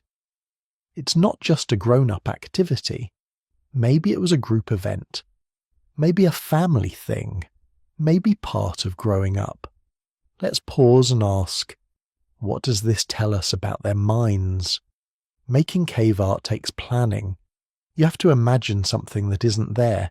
Picture an animal in your mind. Decide where to put it. Choose the right colours. Prepare the tools. Then make it appear on the wall. That's a big mental leap. It shows these people weren't just surviving. They were thinking symbolically, making meaning from the world around them. Taking things they'd seen, herds of bison, a lion in the grass, a wounded horse, and turning them into images that lasted for thousands of years. Some scientists think this is evidence of a new kind of mind, not just reacting to the world, but imagining, creating, dreaming. The art is proof, not just of skill, but of imagination, of inner worlds. But what about the dots, lines, and strange symbols? Some caves have patterns that repeat from place to place. Little ladders, zigzags, spirals, sets of dots. They appear alongside the animals, sometimes even on top of them. Genevieve von Petzinger, a researcher who studies these signs, found that only about 30 different shapes appear over and over again in different caves, separated by thousands of miles and hundreds of years. She thinks these were not just decorations, but a way to communicate. Maybe the first steps toward writing. But writing what? That's the mystery. Maybe they marked stories. Maybe they kept track of the seasons, or the number of animals seen. Maybe they mapped out journeys, or told about special events, like a great hunt, or a dangerous animal near the camp. Now, let's talk about shamanism. Some experts believe cave art is connected to early spiritual practices. The idea is that certain people, shamans, entered trance states, maybe using drumming, singing, or even plants that change perception. They'd travel to another world in their minds and bring back visions. Sometimes these visions showed animals, strange shapes, or half-human beings. Rock art in southern Africa, made by the San people, gives us a clue. The San have stories of shamans turning into animals during trance dances. Some of their art shows people with animal heads, or people surrounded by dots and lines that look like energy or power. Maybe cave art in Europe and Asia had a similar meaning. Think about dreams. In dreams, things blur together. You're yourself, but also someone else. Animals talk. The world changes shape. Maybe these ancient artists painted their dreams, or visions they saw during trance. Maybe the caves were places to visit the spirit world, or meet ancestors, or face fears. Another clue comes from North America. The Chumash people of California made rock art in caves for thousands of years. Some of their designs look like sunbursts, spirals, or figures with outstretched arms. The Chumash say these images came from dreams or visions, often after staying awake for days or fasting. The art was a way to remember the dream or share it with others. So maybe cave art is humanity's oldest dream diary. Not in words, but in pictures. A record of the inner world, of imagination, hope, fear, and wonder. Let's look at another example, Sulawesi, Indonesia. In 2014, researchers found hand stencils and paintings of wild pigs on cave walls there. These are more than 45,000 years old. That's older than most European cave art. The pigs are drawn with care. Big bodies, detailed snouts, even bristly hair. The people who made these images lived far from Europe, yet used many of the same techniques and subjects. This suggests something big. Either different groups invented cave art on their own, or the idea spread with people as they moved. Either way, drawing animals and hands was important enough to show up everywhere. Now let's talk about the oldest known drawing made by a human hand. It's not a painting, but a series of red lines, like a hashtag, scratched on a piece of rock in South Africa. Is about 73,000 years old. That's 30,000 years older than the famous cave paintings in Europe. It's simple, but it shows intention.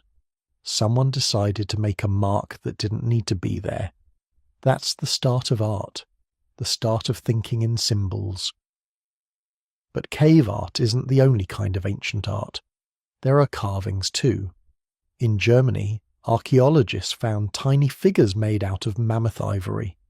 One is a little lion man, half human, half cat, almost 40,000 years old. Another is a tiny horse. There are also flutes made from bird bones, some of the oldest musical instruments ever found. These objects were carried around, not stuck in caves. Maybe they were used in ceremonies. Maybe they were toys or good luck charms. Maybe they meant something special to their owners. We can only guess. But the important thing is this. By 40,000 years ago, humans were making art everywhere they went.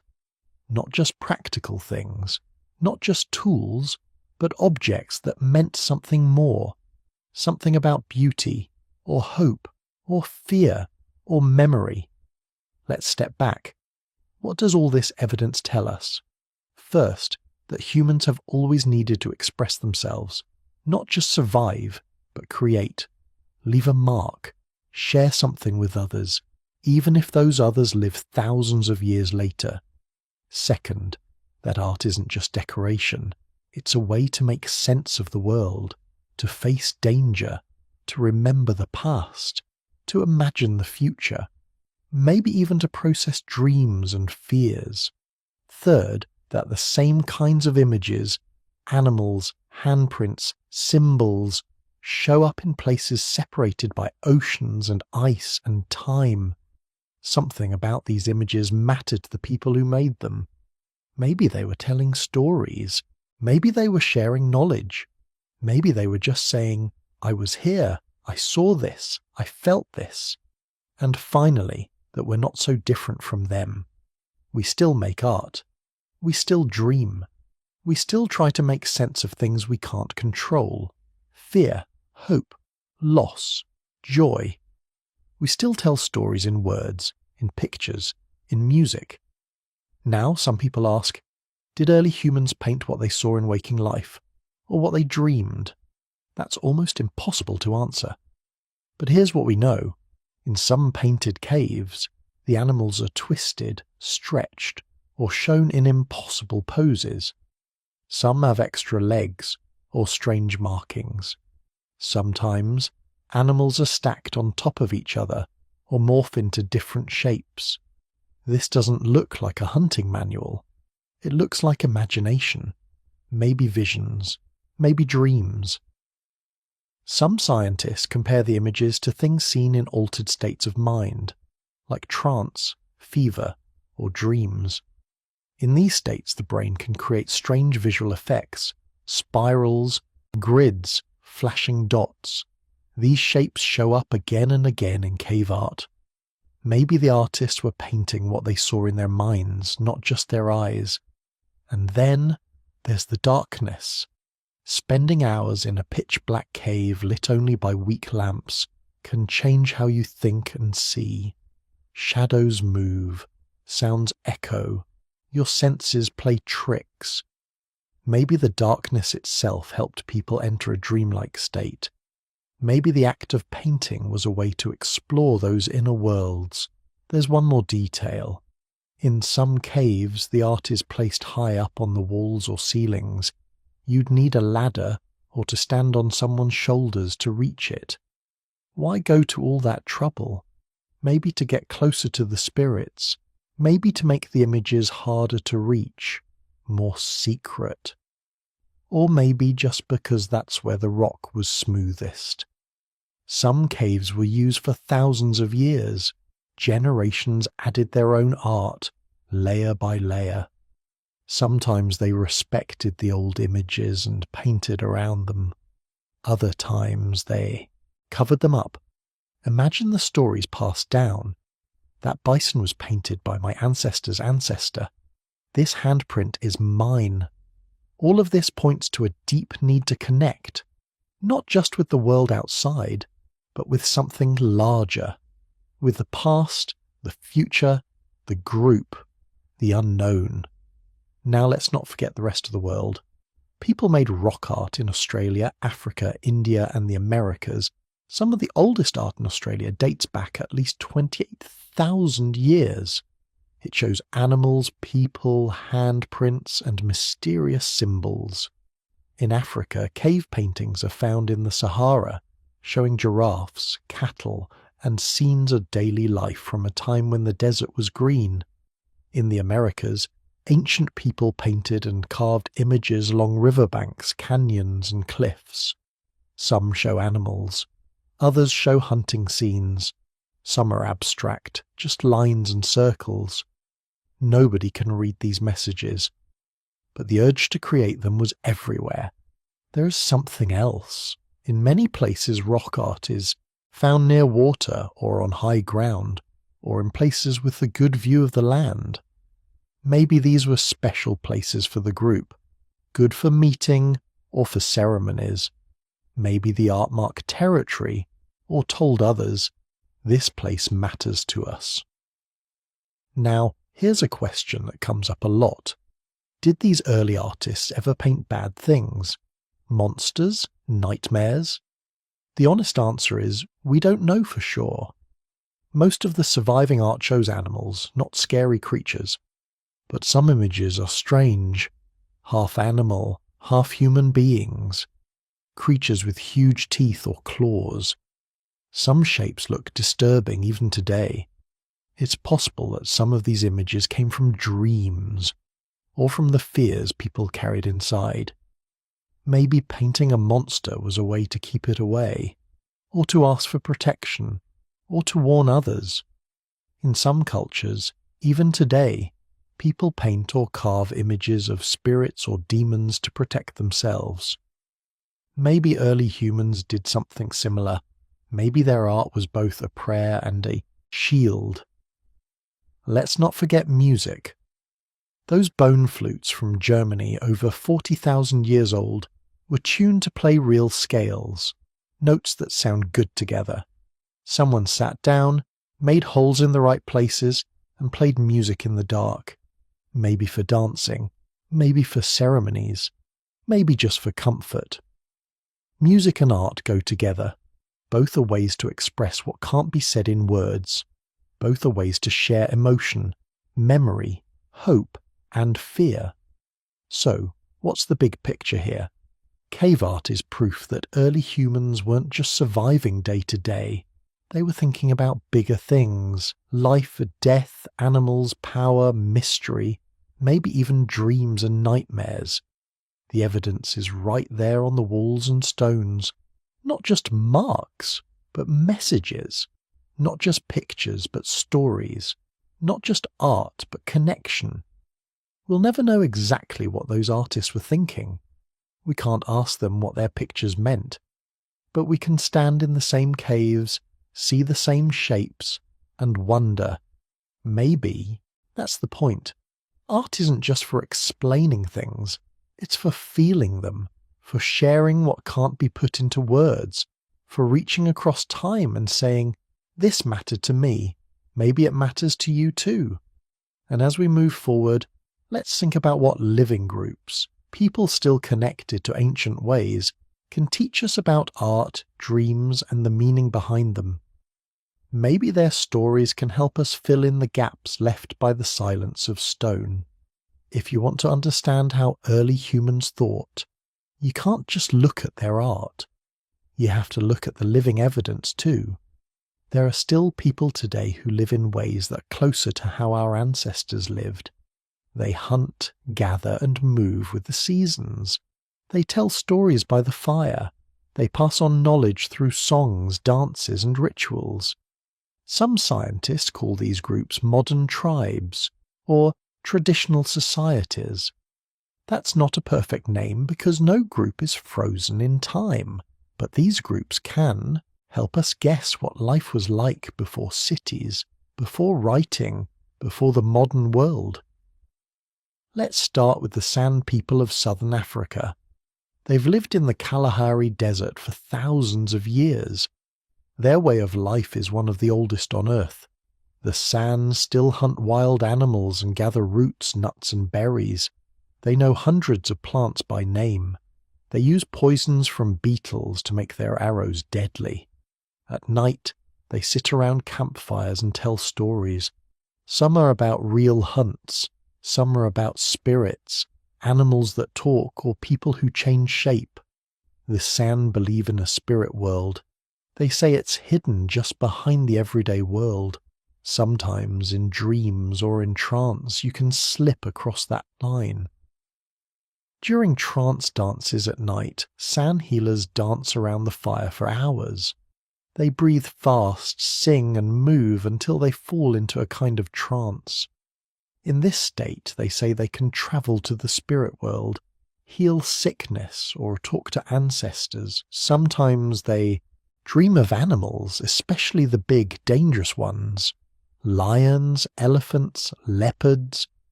They say the spirits can take the form of these animals, or that shamans can turn into them. What does this have to do with ancient people? Well, San rock art is found in caves and on rocks across southern Africa. Many paintings show people with animal features, horns, tails, or even animal heads. There are also scenes of dances, hunting, and strange shapes. Some San elders say these images show things seen in trance or in dreams. The dots, lines, and zigzags are things you see when you're in a trance. The people with animal heads. That's what it feels like when a shaman becomes a lion or an antelope in a dream. This matches with some of the oldest art in the world. In Europe and Asia, ancient cave paintings also show half animal, half human beings. There are lines, dots and symbols that look a lot like the ones the San paint. The connection isn't perfect. The art is separated by thousands of miles and years, but it's a clue. Maybe early humans everywhere shared some of these ideas. Maybe dreams and trances were part of daily life for everyone. Let's look at another group, the Hadza of Tanzania. They live near Lake Eyasi in a dry, rocky part of East Africa. The Hadza are one of the last truly nomadic hunting and gathering societies. They don't farm. They move with the seasons. Hadza men hunt with bows and poisoned arrows. Women gather berries, baobab fruit, and dig for tubers. They make fires with sticks. At night, the group gathers and shares stories. The Hadza have strong beliefs about dreams and spirits. They say the dead can visit you in dreams. Sometimes a hunter will dream about an animal before a big hunt. If he dreams of a giraffe, he might go looking for one the next day. Sometimes a dream is seen as a warning. If you dream of a snake, you're told to be careful. The Hadza also believe in a trickster spirit who appears in dreams, causing confusion or laughter. Their stories mix real events with dreamlike things, animals that talk, people flying, or magical places. Hadza rock art is rare, but it exists. Some of it shows animals and people. Some of it is just lines or circles. No one knows for sure what these pictures mean. But Hadza elders say the art is connected to old stories, some of which come from dreams. Now think about the Aboriginal peoples of Australia. Their cultures are some of the oldest continuous cultures on Earth. For tens of thousands of years, Aboriginal people have painted images on rocks, carved trees, and made sand drawings. Their art is full of lines, dots, animal tracks, and spirit figures. Many of these images come from what they call the dreaming. That's a hard word to explain. It's not just dreams you have at night. It's a kind of ancient time when the world was made by spirit beings who still exist today, just out of sight. Aboriginal people say everything in the land comes from the dreaming, rivers, rocks, animals, even people. Stories from the dreaming are passed down in song and art. Some are about real animals and places, others are about giant creatures, monsters, or shapeshifters. The stories guide people through life. They explain the rules, show where to find water, or tell how to avoid danger. Dreams at night are important too. Sometimes elders or shamans have special dreams where spirits give them advice or warnings. A person might dream of a certain animal and know it's time to hunt or to avoid a place. Some art is made after people have these powerful dreams. They say the images help keep the dreaming alive. Let's cross the world to the Amazon rainforest. Many indigenous groups live in small villages along the rivers. They fish, hunt, and gather fruit and nuts. Their lives are shaped by the forest and its spirits. Shamans are important leaders. They use plants to enter trance states, sometimes with strong medicines that cause vivid visions. Among the Yanomami, for example, dreams are taken seriously. People share their dreams each morning. A dream can predict success in hunting, warn of sickness, or tell of an enemy. If a shaman dreams of a jaguar, it might mean danger is near. Sometimes, after a dream, people make drawings in the sand or carve symbols on wood. These images aren't meant to last forever. They're a way to share the dream with others. In some groups, dreams and visions are the main way to contact the spirit world. Sometimes people believe the world of dreams is just as real as the waking world. The rules are different there.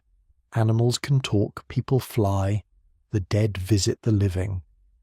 These ideas echo some of the ancient art found in caves and on rocks all over the world. Now think about the Inuit in the Arctic. Their lives are shaped by cold, ice, and long nights.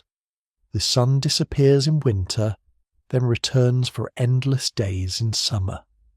The Inuit have stories about spirits that live under the ice in the sky or inside animals. Dreaming is seen as a way to travel between worlds. Shamans, called Angakuk, use dreams to heal people, find lost objects, or predict the weather. The Inuit make carvings out of bone, ivory and stone.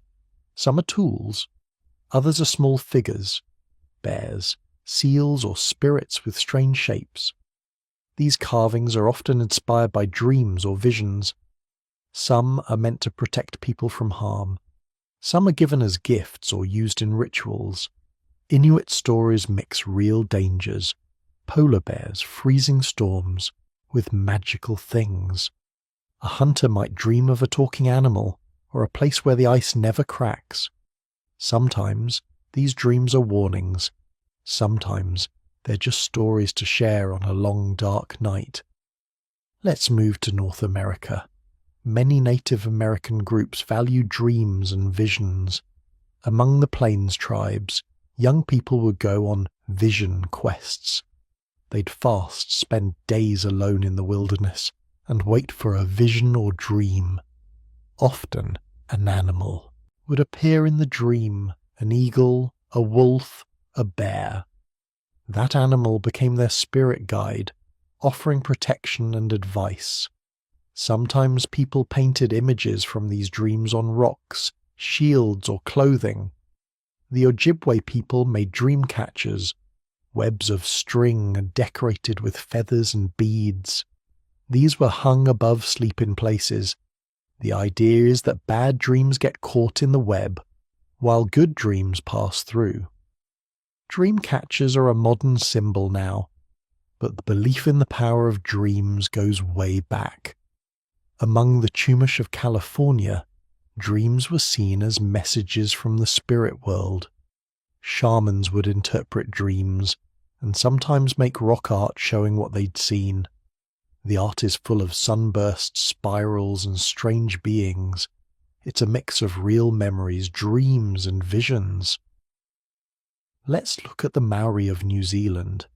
Their stories talk about a world of ancestors, gods, and spirits. Dreams are one of the ways people get advice from their ancestors. A chief might dream of a coming storm, or a singer might dream a new song. Some Maori carvings and tattoos are inspired by dreams. The patterns tell a story about the person's family, their place in the world, and sometimes a vision from a dream. Across the Pacific, The islanders of Papua New Guinea also believe dreams are powerful. In some villages, dreams are used to solve arguments. If two people disagree, they might both sleep on it, then share their dreams in the morning. The dream that seems most true decides what to do next. Some artists make masks or figures based on these dreams, using bright colours and bold designs. Let's pause and think about what all these examples have in common. People from very different places, Africa, Australia, the Arctic, the Americas, the Pacific, see dreams as important. Sometimes dreams are seen as messages from the spirits. Sometimes they show the future. Sometimes they give warnings or advice. But almost everywhere dreams are shared. They're talked about. Around the fire in the morning or during rituals, dreams also show up in art. Sometimes the art is made after a dream or vision. Sometimes the art is meant to bring on dreams, like painted caves, carved figures, or musical instruments. Sometimes it's both. The art and the dreaming feed each other. There's another pattern too. In many groups, special people, shamans, elders, healers, are the dreamers for the whole community. They use dreams to solve problems, heal sickness, or find lost things. But ordinary people's dreams matter too. A child's dream might be seen as a message from an ancestor. A hunter's dream might guide the next hunt. Now, let's look at the way knowledge is passed down. In modern societies, we write things down. In most traditional groups, knowledge travels by word of mouth. Stories, songs, and art are the main ways to remember and share what matters. Dreams are woven into these stories. They become part of the group's memory. Here's something else.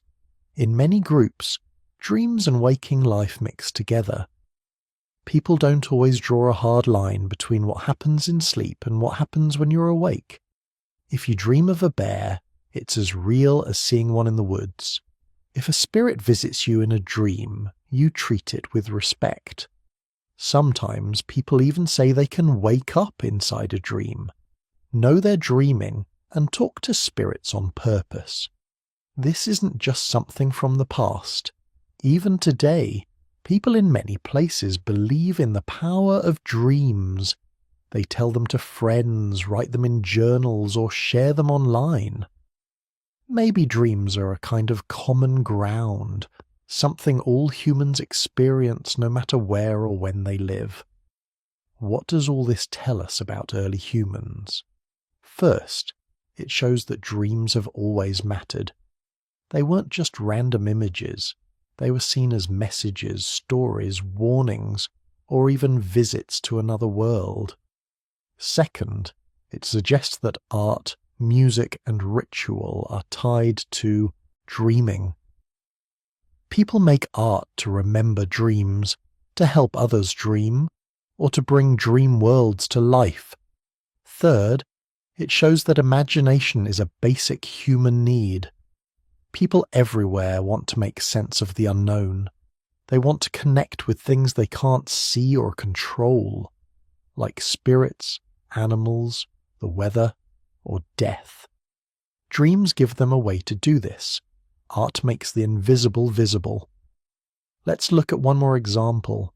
The Dogon people of Mali in West Africa. The Dogon are famous for their stories about the stars, the planets, and the spirit world. They say their ancestors came from a star called Sirius. The Dogon have rituals, dances, and masks that represent these cosmic stories. Some Dogon elders say they learned about the stars in dreams or visions. They make art, masks, carvings, and sand drawings to show these stories. For them, the line between dream and reality is thin. Now, scientists debate how much we can learn from these living groups. No group today is exactly like people from 30,000 or 50,000 years ago. Cultures change, adapt, and mix. But the basic patterns are there. Dreams matter. Art and music help people remember and share them. Rituals and stories keep the group together. Some scientists think the habits of sharing dreams, making art, and telling stories around the fire are as old as humans themselves. They might even be part of what made us human. Others say we have to be careful not to read too much into the present. Still, the similarities are hard to ignore. Think about this. In every place where people live close to the land, you find stories about dreams. You find art that mixes real life with imagination. You find rituals that help people move between the waking world and the dream world. You find music, song, and dance that blur the line between ordinary life and something bigger. And here's another point. In many traditional groups, dreams help solve real-world problems. A dream might warn of a coming storm. It might tell a hunter where to find food. It might help a sick person heal or a family fix a fight. Dreams are practical and spiritual at the same time. That's a powerful combination. There's also a sense of connection. In dreams, you can meet the dead, talk to animals, or visit places far away. For people who move with the seasons, who rely on the land and each other, that connection is everything. Dreams help hold the group together. They remind people of old stories, shared ancestors, and common hopes. So, when we look at cave art, carvings, or ancient music, we're not just seeing random marks, we're seeing the traces of people who dreamed, who wondered, who connected with each other across time and space. The evidence is there, in living groups, in their art, and in their words. Let's also not forget that dreams can be scary. Nightmares are part of life everywhere. Some groups have rituals to protect people from bad dreams. They might hang a charm, say a prayer, or make a small offering. Sometimes bad dreams are blamed on spirits or angry ancestors. Sometimes they're just a sign that something in waking life needs to change. That's another thing all humans share. The need to feel safe at night, to make sense of fear, to find hope in the darkness. Art, music, and ritual are ways to do this. They help people turn fear into something they can face, share, or even laugh about. When you put all this together, you see a pattern. Dreams, stories, art, and ritual flow together. They help people survive, remember, connect, and imagine. They help people make sense of the world, both the things they understand and the mysteries they can't explain. Maybe that's why art and dreams show up everywhere in every age. They're tools for living, for hoping, for reaching past what's right in front of us. So the living evidence tells us something simple but deep. Humans are dreamers and storytellers by nature. We turn our dreams into pictures and songs, rituals and dances. We share them with our group and with the people who come after us. Even now, somewhere in the world, a group is sitting by a fire sharing stories about what they dreamed last night. Someone is painting an image on a wall or carving a figure out of wood. Someone is singing a song that came to them in sleep. It's a thread that runs from the first fire to today. The details change, but the heart of it stays the same. Dreams matter, art matters, sharing them matters. And through this, we stay connected to each other, to our past, and to what we hope for in the future. So, as we keep looking for answers about early humans, we can learn a lot from the people who still dream and create today. Their lives, stories, and art help fill in the shadows left by ancient caves and silent stones. And that brings us to a new question. How did early humans think about their dreams? What did dreams mean to them, deep in the night, when the world was full of mystery? When you think about dreams, it's easy to imagine them as just stories your mind makes up at night. But for early humans, Dreams were much more than that. They weren't just private movies playing in someone's head. They were important. People believed dreams had meaning, power, and even a kind of reality of their own. So how did early humans actually understand their dreams? What did they think dreams were, and why did they matter so much? Let's dig into that mystery. First, put yourself in their shoes. You're living in a world without science, clocks, or written words. The line between day and night is sharp. When the sun goes down, darkness takes over. The world gets quiet except for the sounds of animals, wind, and fire. Sleep comes, and with it dreams, sometimes bright and strange, sometimes scary, sometimes comforting. For early people, dreams felt mysterious, maybe even supernatural. You fall asleep and suddenly you're somewhere else. You see things you can't explain. You meet people who aren't really there, or see animals you haven't met in real life. Sometimes you even see people who died long ago. It's no wonder that almost every culture has tried to explain what dreams are and why they happen. One idea that shows up again and again is that dreams are a kind of journey. Many early cultures believed that when you dream, your spirit leaves your body. It travels to other worlds, maybe the land of the dead, the world of animals, or a place where the gods live. This idea makes sense if you think about how real dreams can feel. You wake up with the memory of flying, running, or meeting someone far away. You didn't move, but it felt like you did. In some groups, people believed that dreams were messages. Maybe from the spirits, maybe from ancestors, maybe from the future. If you dreamed of a storm, it might mean danger was coming. If you saw an animal, maybe it was a sign you'd find one soon. Some dreams were warnings, others were gifts, like a new song, a story, or even advice on what to do next. Dreams could also be seen as meetings. In dreams, the living and the dead could talk. You might meet a lost family member or a famous ancestor. You might get advice that you couldn't get any other way. For people who moved with the seasons and lived close to the land, these dream meetings could be important. They helped connect people to their past, their group, and the world around them. Here's another theory. Dreams were a way to solve problems. Imagine you're a hunter. You face real dangers every day. Lions, snakes, cliffs, storms.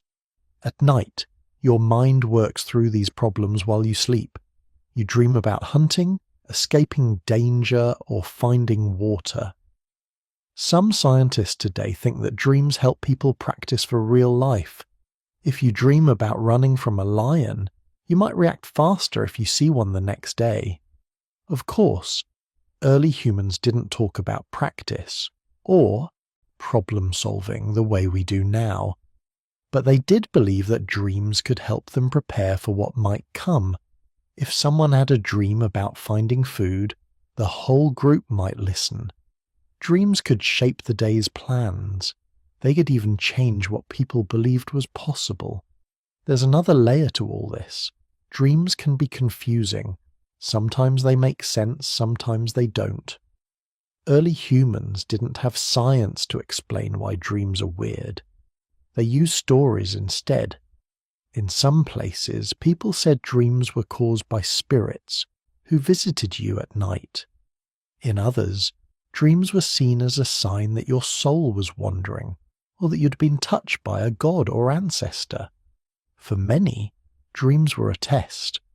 Good dreams meant you were in balance with the world. Bad dreams meant something was wrong. Maybe you needed to fix a problem, make an offering, or stay away from a certain place. Some people even had special rituals to protect themselves from nightmares. They made charms, said prayers, or asked shamans for help. Now, let's look at how early humans tried to understand dreams in their daily lives. One big clue is the way they treated dreamers. In many groups, people who had strong or strange dreams were seen as special. They might become shamans, healers, or leaders. If someone dreamed of an animal, a spirit, or a new song, they might be asked to share it with everyone. The dream could become a story, a dance, or even a piece of art. In this way, dreams weren't just private. They were shared. People told their dreams to the group. Sometimes the whole camp would listen and decide what the dream meant. Was it a warning, a message, a sign to change plans? The group would talk it over and sometimes act on it. This made dreams part of the group's memory and wisdom. There's another way early humans made sense of dreams, through art. Think about cave paintings, carvings, music, and dance. These weren't just decorations, they were ways to bring dream worlds to life. If someone saw a strange animal or spirit in a dream, they might paint it on a cave wall. If a shaman dreamed of flying, maybe they'd carve a bird or wear feathers in a dance. Art let people share their dreams across time. A painting or carving could last for generations. Even if the dreamer was gone, the story stayed. This helped keep memories alive and made the world of dreams feel real and important. Some scientists think that dreams and art grew up together. Maybe the first paintings were inspired by dreams. Maybe making art helped people remember their dreams, or even have new ones. If you paint animals on a cave wall, maybe you dream about them that night. The line between dream and art gets blurry. That's part of the magic. Let's talk about patterns. Across many early cultures, certain dream themes show up again and again. People dream about animals, especially dangerous ones. They dream about flying, falling, being chased, or meeting the dead. These aren't random. They match the things that mattered most in daily life. For a hunter, dreaming about lions or leopards was serious. For someone mourning a lost loved one, dreaming of the dead was a way to stay connected. Dreams about animals could be warnings, but they could also be gifts. In some groups, dreaming of a powerful animal meant you got some of its strength. You might paint its picture, wear its tooth, or dance its dance. Some people believed you could even become that animal in your dreams. That's where you get stories and art showing people with animal heads or bodies. Dreams about flying or falling might have been a way to think about fear, hope, or freedom. When you're asleep, your body is safe, but your mind can go anywhere.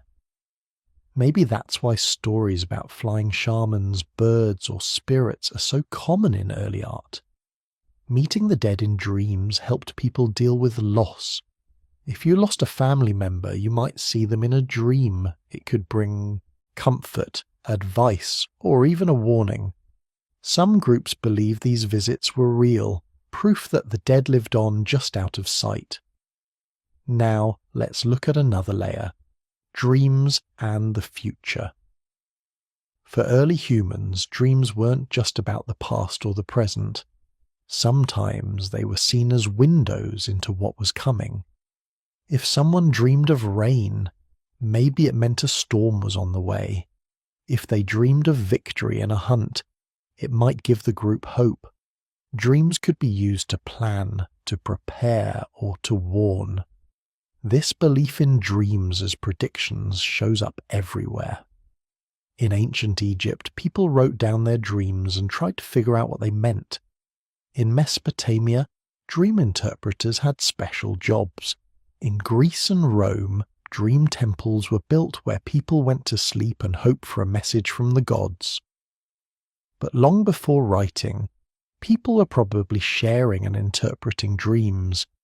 It was a way to deal with the unknown. If you couldn't control the weather, the animals, or sickness, maybe dreams gave you a hint about what was coming. It made the world feel less random. This brings us to the question of dream interpreters. Who got to decide what a dream meant? In many early groups, it was the shamans, elders, or special dreamers. They learned to read signs, not just in dreams, but in the world around them. If you dreamed of a snake, a shaman might say it was a warning, or maybe a sign of new life. If you dreamed of a storm, maybe the group needed to move camp. Dream interpretation was a skill. It wasn't just guesswork. People paid close attention to details. What animal appeared, what colour it was, how you felt in the dream. Over time, these details became part of tradition. Stories about dreams were passed down, and certain images took on special meaning. But dream meanings weren't always fixed. Sometimes, a dream changed based on what happened next.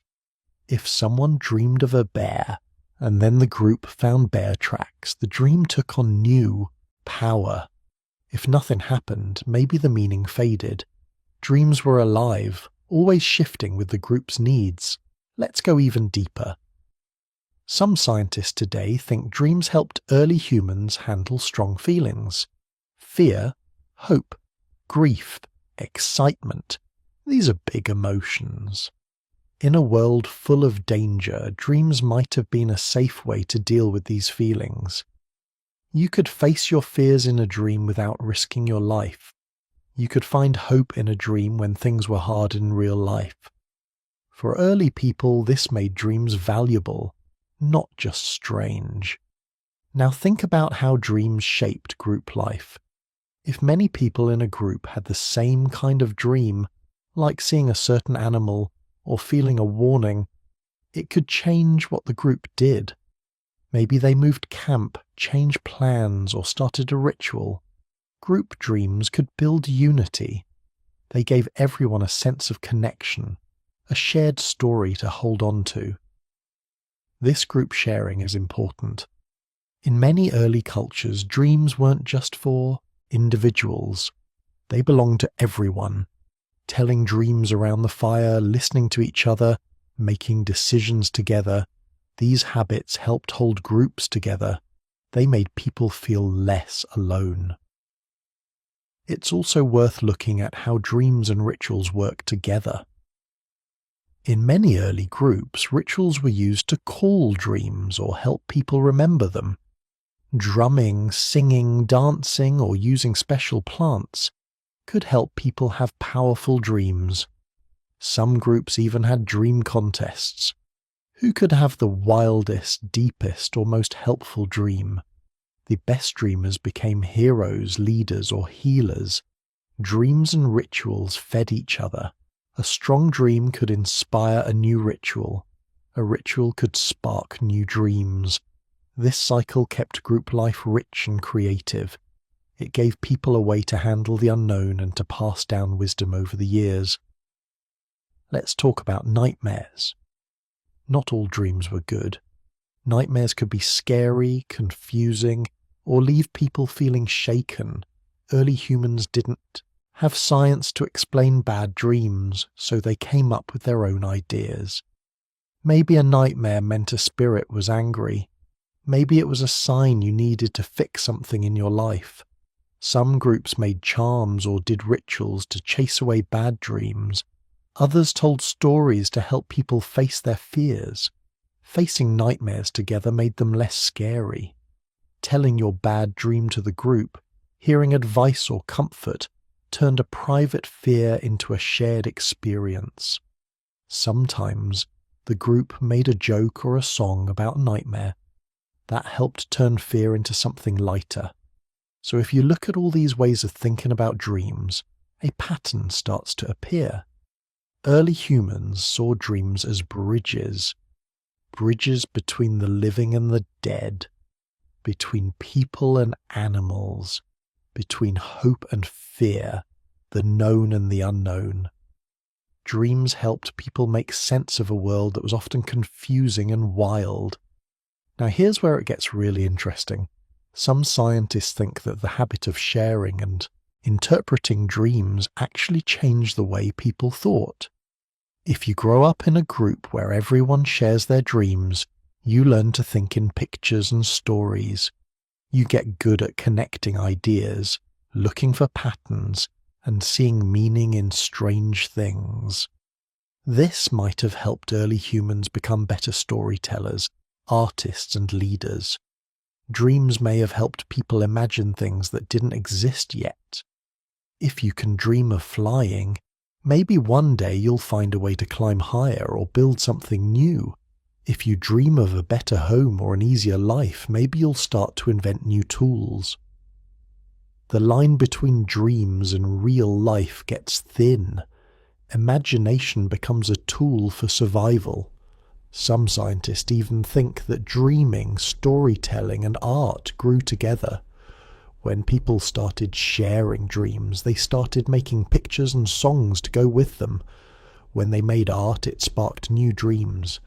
This cycle could have helped humans create culture, something that sets us apart from every other animal.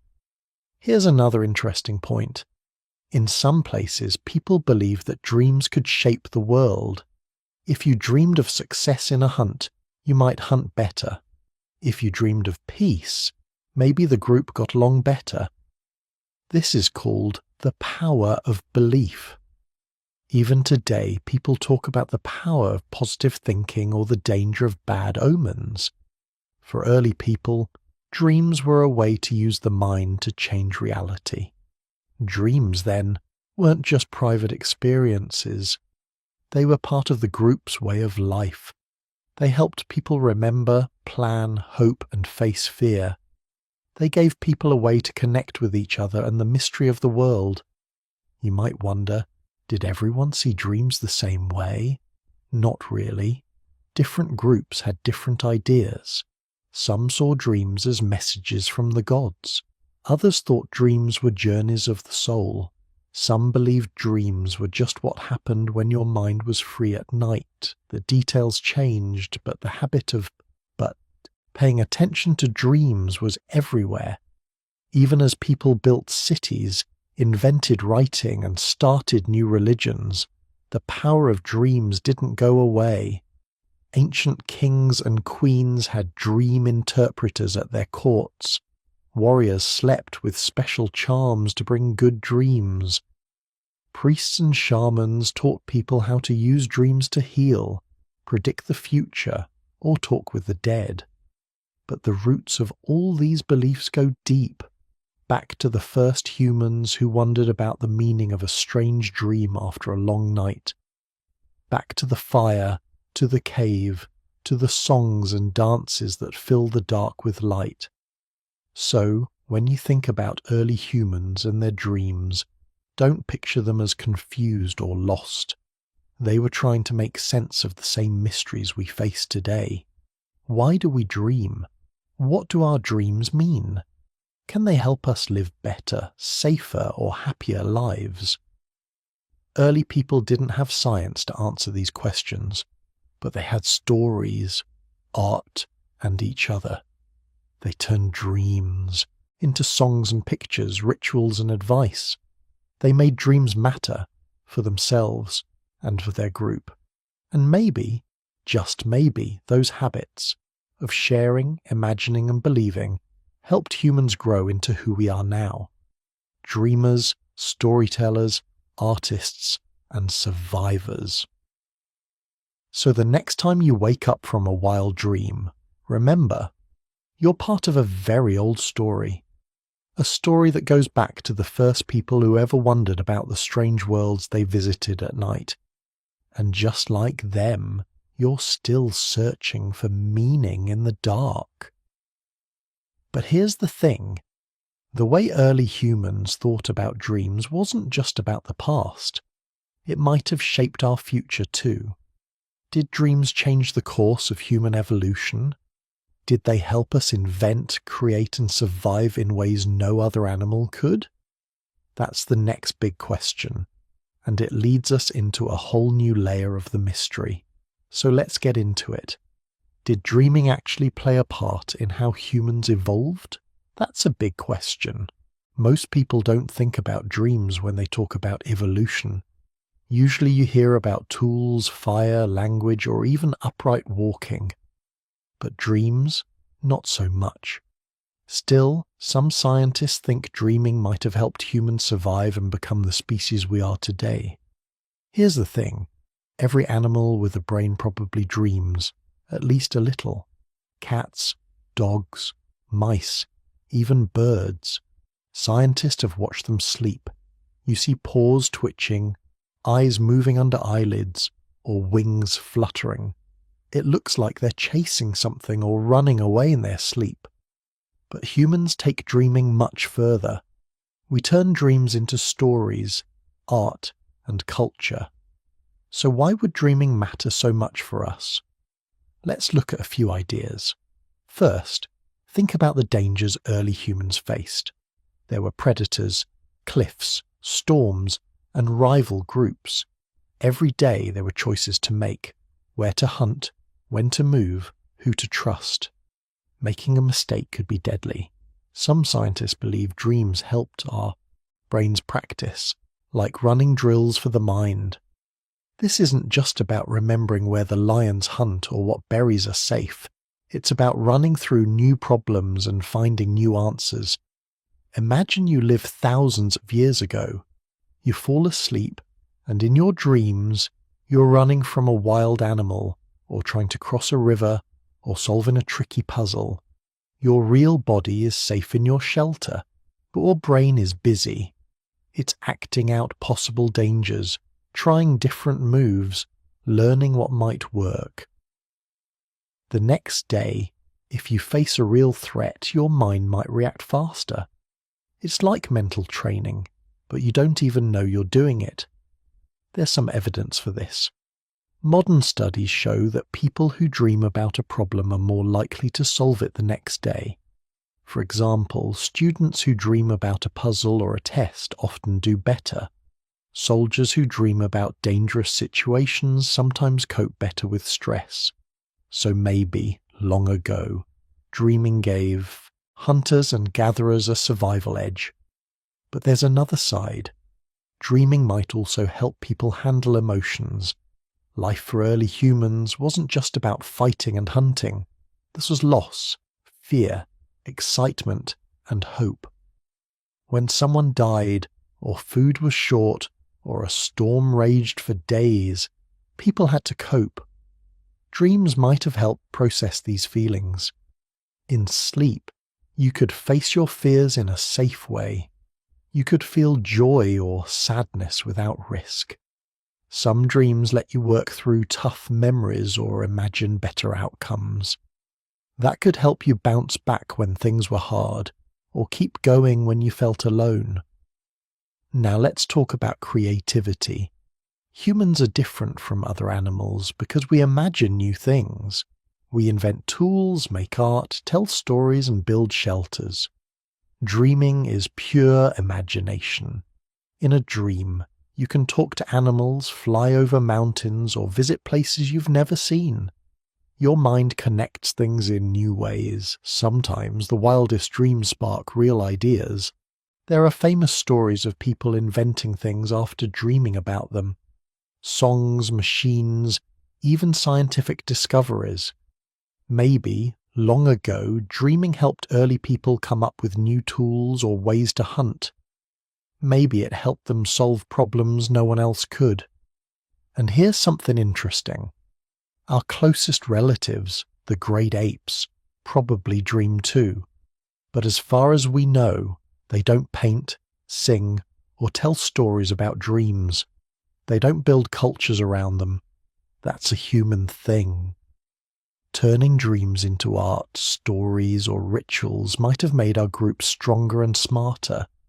If you can share a dream, you can share a warning or a hope. You can inspire others to try something new. You can help your group remember important things or imagine a better future. So, did dreaming change our brains? It's possible. Scientists who study sleep have found that humans spend a lot of time in REM sleep, the stage where most dreams happen.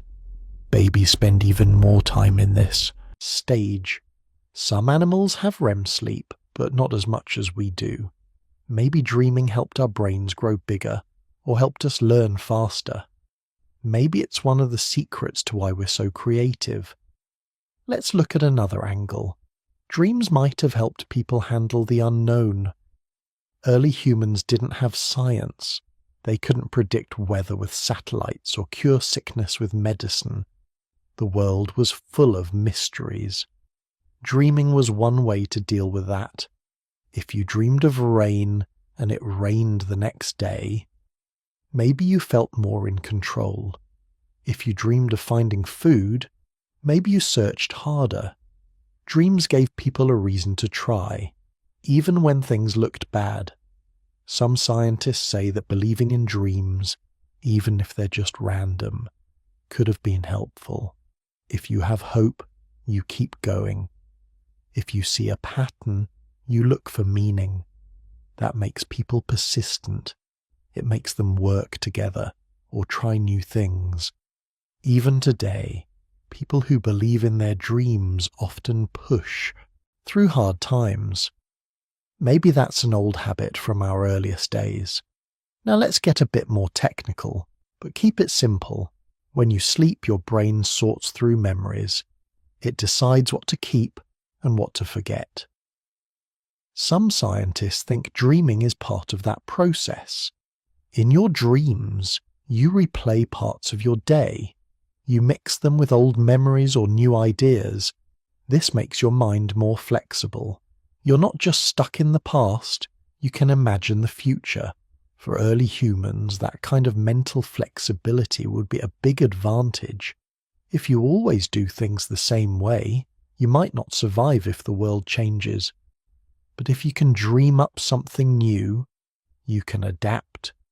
Maybe that's why humans spread to every continent, learn to fish, build fires, and make clothing from animal skins. We weren't the strongest or the fastest animals, but we could imagine, plan, and try new things. There's even a theory that dreaming helped humans talk to each other. Language is one of our biggest advantages, but language takes practice. You have to learn words, grammar, stories, and jokes. Some scientists think dreams were like early practice for storytelling. When you wake up and tell someone your dream, you're learning how to explain strange things, how to use your imagination, and how to listen. That's good training for real life. Think about it this way. If you're living in a small group, you have to work together. You have to share food, protect each other, and make decisions. Sharing dreams might have helped people trust each other. If someone dreams about danger, the group pays attention. If someone dreams about a good hunt, everyone gets excited. This builds group spirit. It makes people feel connected. Here's another idea. Sometimes evolution isn't just about one trait. It's about how everything fits together. Early humans who dreamed well might have been better at solving problems, handling emotions, and working with others. Over time, those skills could have helped their families survive. The habit of dreaming, sharing, and imagining might have spread because it worked. Let's talk about numbers for a moment. Scientists have measured how much time humans spend dreaming. On average, adults spend about 2 hours a night dreaming. That's about 20% of sleep time. Over a lifetime, that adds up to 6 years of dreams. That's a lot of time for the brain to practice, imagine, and create. It's hard to believe that all that dreaming is just a waste. Evolution usually gets rid of things that don't help. Here's something else to think about. Nightmares are scary, but even they might have a purpose. If you dream about something dangerous, you might be better prepared if it happens in real life. Some scientists call this threat rehearsal. It's like a fire drill for the mind. Kids and adults both have nightmares. Maybe it's the brain's way of making sure we're ready for trouble. There's some evidence, from modern tribes and small groups. People who live close to nature, like the Hadza in Africa or the Tsimane in South America, have dreams about animals, hunting, and danger more often than people in cities. Their dreams match their daily lives. When scientists ask, these people say their dreams help them plan, warn them, or give them advice. That looks a lot like what early humans might have done, but not everyone agrees. Some scientists think dreams are just random brain activity. They say there's no plan, just the mind cleaning up after a long day. But even if that's true, humans are good at finding meaning. We turn random dreams into stories. We share them, remember them, and sometimes act on them. That habit itself might be important, even if dreams start out as random noise. Let's look at another example. In some cultures, dreams are seen as places to meet the dead or the gods. That might sound strange, but it also helps people deal with grief and hope. If you lose someone and see them in a dream, it might help you heal. If you dream of a god or a spirit, it might give you courage. These feelings can help a group stay strong, even when times are tough. Dreams might also help with learning. Some studies show that people remember things better after dreaming about them. If you're learning a new skill, like throwing a spear, weaving, or tracking animals, your brain might practice while you sleep. That makes you better at it when you wake up. For early humans, every bit of practice could mean the difference between life and death. And then there's the question of group identity. When people share dreams, they build a common story. Maybe it's about a great hunt, a lost loved one, or a powerful animal. Over time, these shared dreams can turn into legends, songs, or even religions. That helps the group stick together. It gives people a sense of who they are and where they belong. So, is there proof that dreams drove human evolution? No one can say for sure. We can't go back in time and watch our ancestors sleep. But there's a lot of clues that dreaming did something important. It's one of those mysteries that's hard to test, but easy to wonder about. Here's what makes it tricky. Evolution works slowly. It takes thousands of years for habits to become built into the body or brain. But dreaming is common in all humans, everywhere. It doesn't matter if you live in the Arctic, the desert, or a city. Everybody dreams. That's a sign that dreams must do something useful, or at least did in the past. Another thing to think about, dreams are weird. Sometimes they make no sense at all. Still, humans are wired to look for meaning, even in nonsense. That habit could be a double-edged sword. On one hand, it helps us solve new problems, invent things, and make art. On the other, it can lead to superstition or false hope. But if you look at the big picture, the benefits probably outweigh the risks. We're also the only species that tries to remember, record, and share dreams. Ancient peoples made dream journals, carved dream scenes into stone, and told dream stories for generations. Even today, people write books and make movies based on dreams. That's not just for fun. It's a way of making sense of the world, of building shared knowledge. Let's get practical. If you live in a small group and one person dreams of a new way to trap fish, that idea could spread fast. If it works, the group eats better. If someone dreams up a new story to explain the stars, that story helps children remember what's safe or dangerous. Dreams can turn into real changes, even if they start out as wild ideas. There's also a flip side. Sometimes dreams might lead people astray. You could chase after a dream that doesn't come true. You could see a warning that never happens. But as long as the good dreams help more than the bad ones hurt, dreaming would stick around. And here's the wild part. Even today, scientists don't fully know why we dream. There are many theories: problem solving, memory, emotion, creativity, threat rehearsal, and more. Maybe the answer is all of them at once.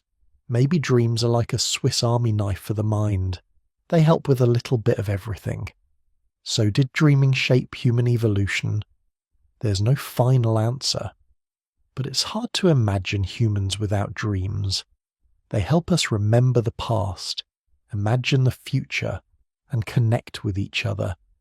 They turn fear into stories, hope into plans, and memories into art.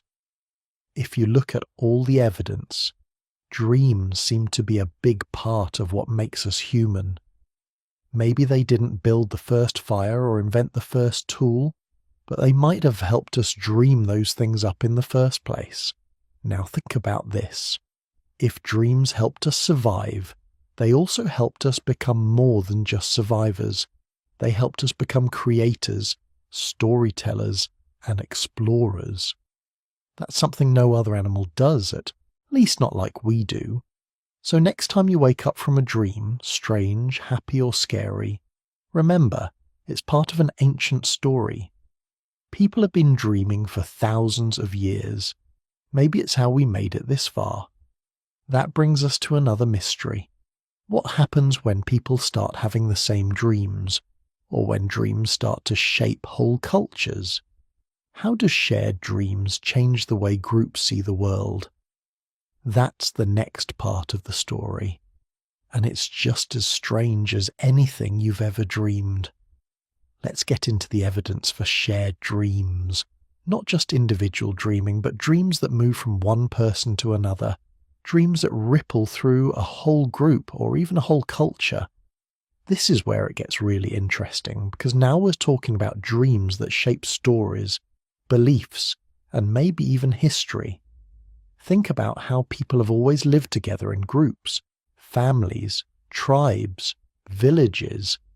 People talk, they sit around fires, share food, and tell stories late into the night. Now imagine a group of people thousands of years ago lying under the stars. Someone wakes up shaken by a vivid dream.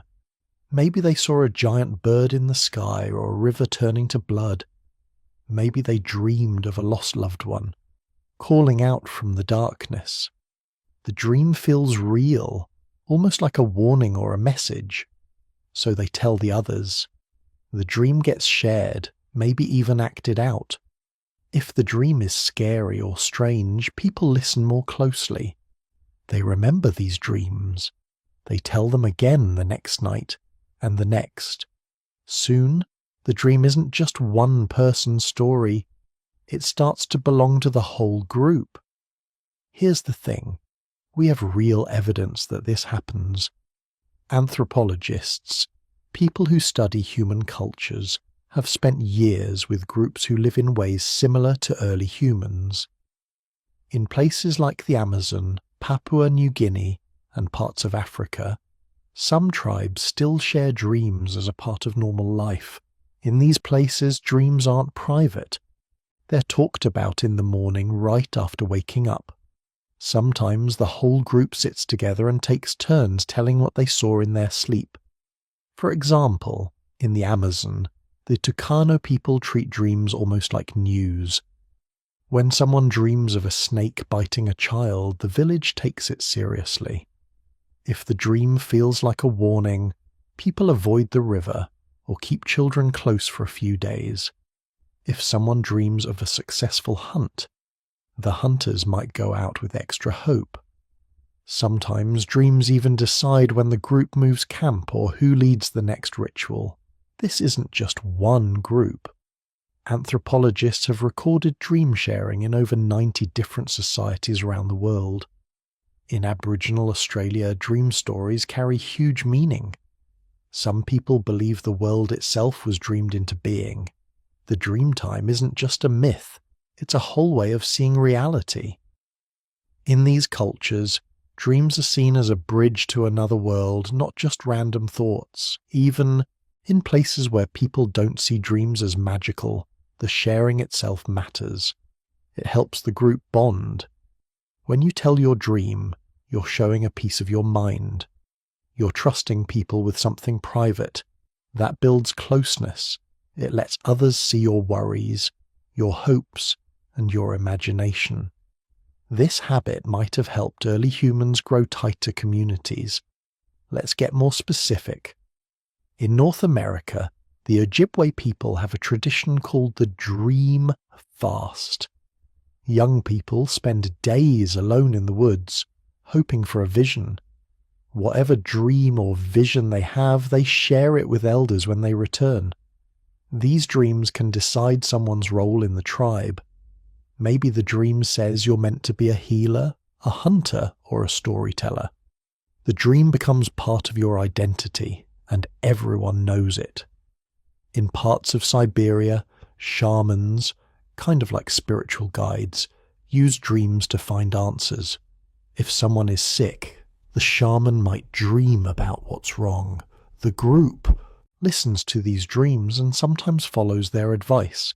Even today, some Siberian groups keep dream diaries, sharing every detail with each other. Now let's talk about how dreams can spread. Sometimes a dream starts with one person, but if they share it and it's powerful or scary, others might start dreaming about the same thing. It's like the dream catches in people's minds. Psychologists call this dream contagion. It doesn't have to be supernatural. If you hear a story about a monster, you might dream about it too. If the whole group is worried about danger, they might all have similar dreams. There are famous examples of this. In 1518, in a town called Strasbourg, people started dancing in the streets. Hundreds of them. Some historians think the whole episode started with shared dreams and fears. People saw others dancing and falling into trances. Soon, they dreamed about dancing themselves. The line between dream and waking life got blurry.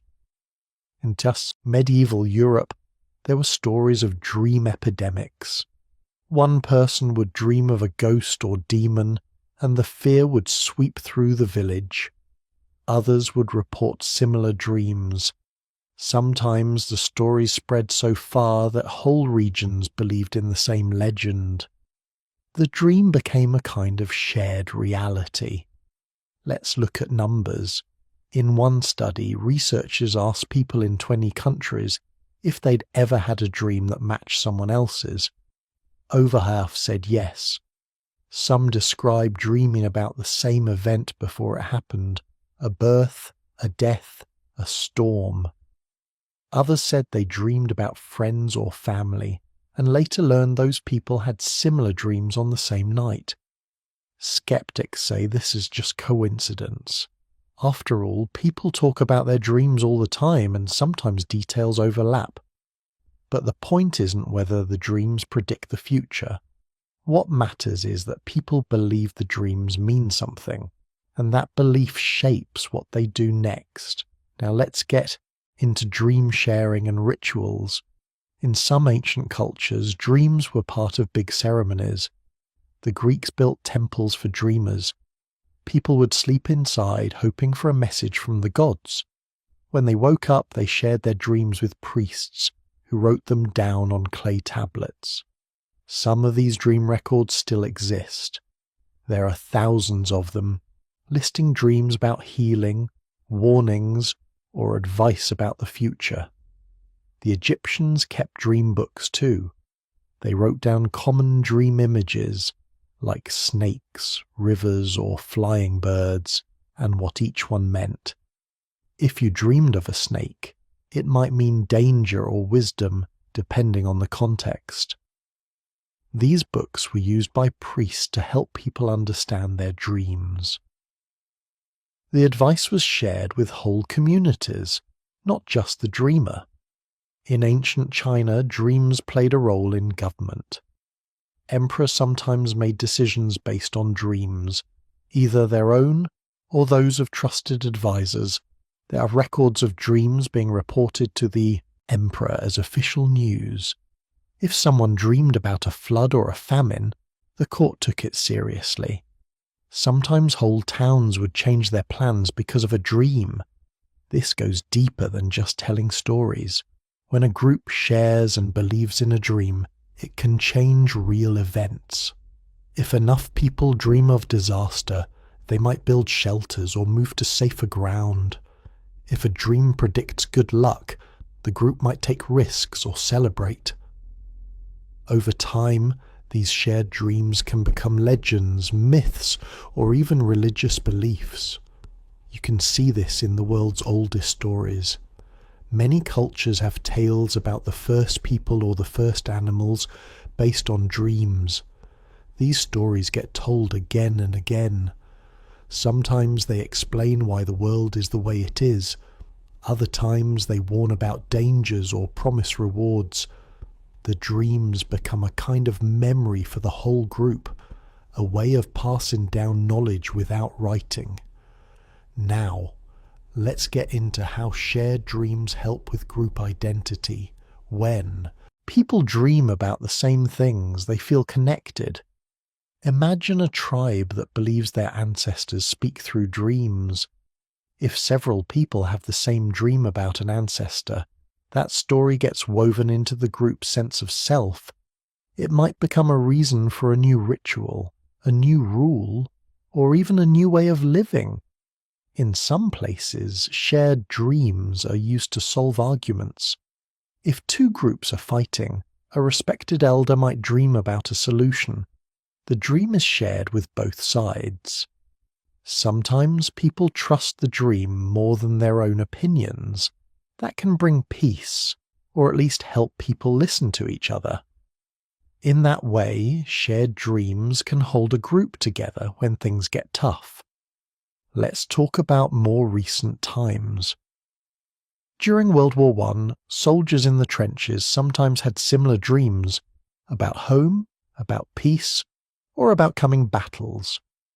Letters from that time show men describing almost the same dream images.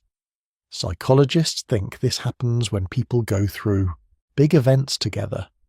The stress, fear, and hope mix together and come out in dreams. There are even stories of people in different countries dreaming about the same things during big disasters, like earthquakes or storms. Maybe it's just because everyone is thinking about the same news.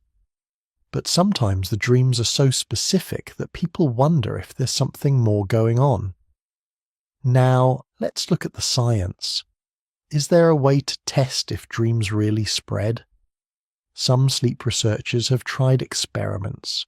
In one, people were shown a scary movie before bed. That night, many participants had dreams with similar themes: darkness, running, being chased. This shows that what you hear or see before sleep can shape your dreams. If a whole group hears the same story, they might dream about it together. In another experiment, students were asked to talk about a dream together before sleep. Many of them reported dreaming about the same images as their friends. This doesn't mean dreams are magic. It just shows that minds can pick up on the same ideas. When you live in a group, your dreams can echo what everyone is feeling or worrying about. But what about dream shaping culture? Here's where things get big. Some of the world's most famous stories may have started as shared dreams. The Iroquois, a Native American group, used dream sharing as part of their decision-making. If a leader had a dream about a new law or plan, it was discussed by the council. Sometimes, these dreams led to real changes in how the group lived. In the Pacific Islands, dreams are a source of invention. There are stories of people dreaming about new types of canoes or fishing tools. After sharing the dream, the group tries out the idea. If it works, the dream gets credit.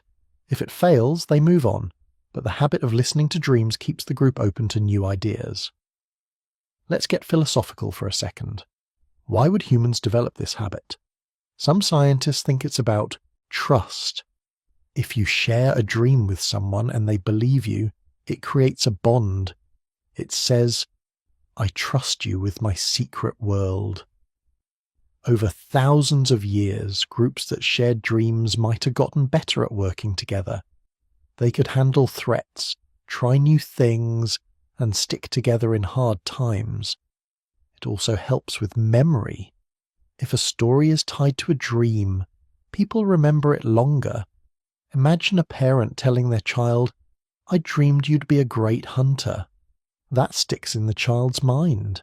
It shapes how they see themselves. Over time, shared dream stories can shape the values and hopes of a whole group. Now, let's talk about art. Many ancient cave paintings look like dream scenes. Strange animals, floating shapes, half-human figures. Some researchers think these paintings are based on shared dreams or visions. In places like Lascaux, in France, the same images appear over and over. Maybe one person dreamed of a giant bull, and others started seeing it too. Together, they painted it on the walls, turning a dream into a lasting image. This habit didn't stop with caves. Over time, shared dream images show up in myths, songs, dances, and even buildings. Temples, pyramids, and totem poles sometimes tell dream stories in stone or wood. When you see the same symbols in many places, it's a clue that the dream was shared by lots of people, not just one. Let's look at some numbers again.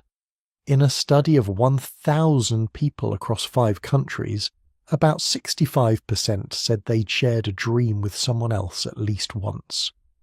Of those, nearly half said the dream changed how they felt about the other person. Some said it brought them closer. Others said it made them rethink something important. Shared dreams can even shape what a group fears or hopes for. In medieval Europe, people dreamed about witches, demons, and the end of the world. These dreams showed up in paintings, plays, and even court trials. During the Black Death, a plague that killed millions, people shared dreams about angels, cures, and doomsday. These dreams shaped how they reacted, sometimes with hope, sometimes with fear. What about today? In the age of the internet, dreams still get shared, just faster. People post dreams on social media. Some dreams go viral, with thousands of people reading and responding. Sometimes people even dream about stories they saw online, showing that shared dreams aren't just an ancient habit. They're still with us. Let's bring it all together. The evidence shows that dream sharing happens everywhere. It's not just one culture or one time in history. From ancient temples to modern chat rooms, people tell each other their dreams. Sometimes the dreams change behavior, making people more careful, more hopeful, or more creative. Other times they just help people feel less alone. Dream sharing isn't always about magic or prophecy. Most of the time it's about connection.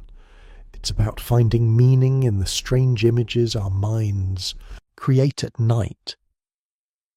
When you wake up and tell someone your dream, you open a door.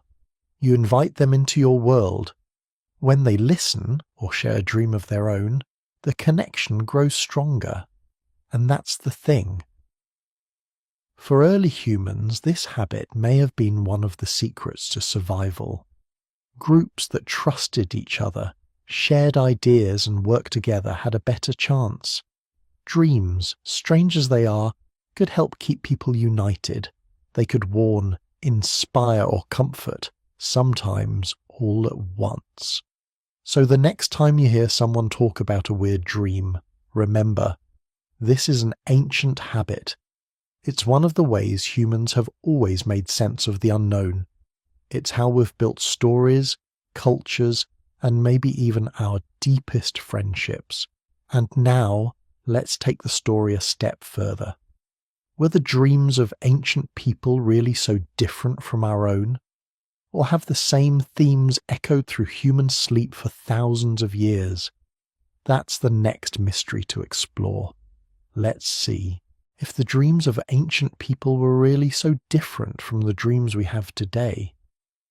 Or is it possible that human dreams have always circled around the same themes? To get at this, we need to look at what people dream about now, and what little we know about dreams in the distant past. Then we can compare what matches, what's new. First, let's look at modern dreams. Every night, people all over the world close their eyes and drift into dreamland. Scientists have studied thousands of these dreams. In sleep labs, people are woken up in the middle of the night and asked to tell what they saw. Others keep journals, writing down every detail as soon as they wake up. What comes out of all this? The patterns are clear. Most dreams are not wild fantasy. They're not about flying to Saturn or talking to animals, at least not most of the time. Instead, most dreams are about the same everyday things: being chased, falling, losing something, showing up late, or facing danger. People dream about their families, their friends, and things that worry them. They dream about being lost, being trapped, or searching for something important. School dreams are common: forgetting homework, missing the bus, or failing a test. Adults dream about work, money, or losing their job. Sometimes there are strange details: a tiger in the hallway, or a door that leads nowhere. But the feelings are familiar: fear, hope, confusion, excitement. It's like the brain takes pieces from real life, mixes them up, and serves them back as a story. Now, let's talk about the big dream themes. Psychologists have collected thousands of dream reports. When you sort them out, the same images keep coming up, no matter where people live. Here are a few that almost everyone has had: falling from a high place, being chased, losing teeth, flying, showing up unprepared, being late, meeting someone who has died, or being naked in public. These show up in dream journals from America, Japan, Brazil, South Africa, almost everywhere. What does this mean? It means that human dreams are built from basic fears and hopes. Being chased, maybe it's about running from danger. Falling, maybe it's about losing control, losing teeth. Some think it's about fear of change or getting older. Flying, maybe it's about freedom or wanting to escape. Even in modern cities with all our gadgets and bright lights, people still dream about the same things as their ancestors. It's not just random. Here's where it gets interesting. When scientists looked at dreams from people living in small traditional groups, like hunter-gatherers, they found the same themes. People dream about wild animals, getting lost, bad weather, or losing someone in the night. Some dreams are about hunting, finding food, or making a fire. Others are about birth, death, or the spirits of ancestors. The dreams feel personal, but the images are shared by the whole group. So, what about ancient people? We don't have dream journals from 10,000 years ago. We don't have audio recordings or videos, but we do have clues. The first clue is art. Cave paintings from places like France and Spain show strange scenes. There are animals with human hands, people with bird heads, wild patterns, and things that don't exist in real life. Some caves even have shapes that look like the patterns people see when they close their eyes. Dots, zigzags, spirals. These are called entoptic patterns. They show up when the brain is half awake, half dreaming. Archaeologists think some of these paintings might be from dreams or visions. Why else would people paint things that didn't exist? In some caves, the paintings are deep underground, in spaces where no sunlight ever reached. You'd have to crawl through darkness, squeeze through tiny gaps, and finally reach a hidden chamber. There, by the light of a flickering torch, someone painted a giant animal or a strange figure. It's not hard to imagine that these images came from dreams, or something close to dreaming. Let's zoom in on a single cave, Lascaux in France. Painted over 17,000 years ago, the walls are covered with wild bulls, deer, horses, and even a strange man with a bird's head.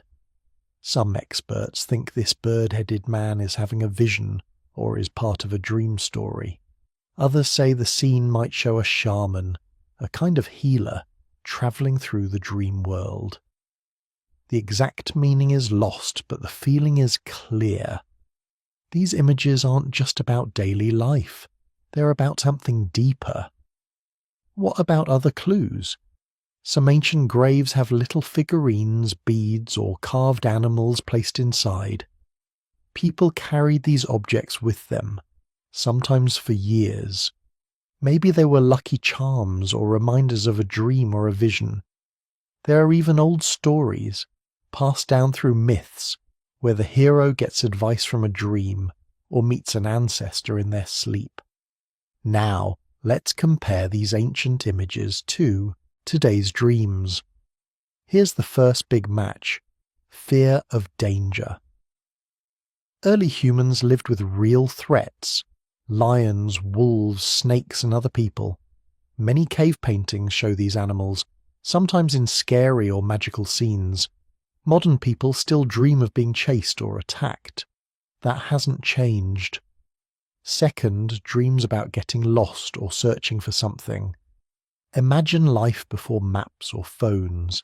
Getting lost could be deadly. Even now, people often dream about wandering through strange places, looking for home. That fear runs deep. Third, dreams about loved ones.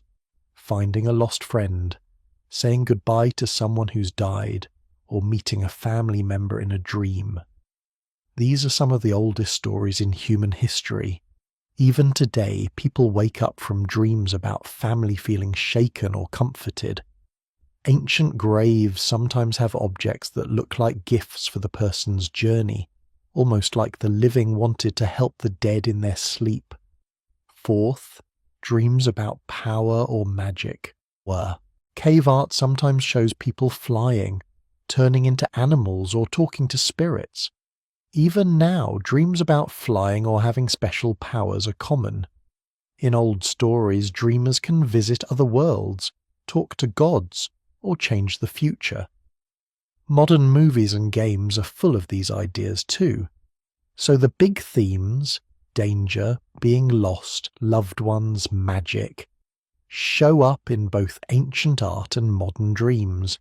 In other words, the stuff that matters most to people hasn't changed much. The details are different, but the feelings are the same. Let's look at some numbers from dream research. In one study, scientists collected dream reports from people in 10 countries.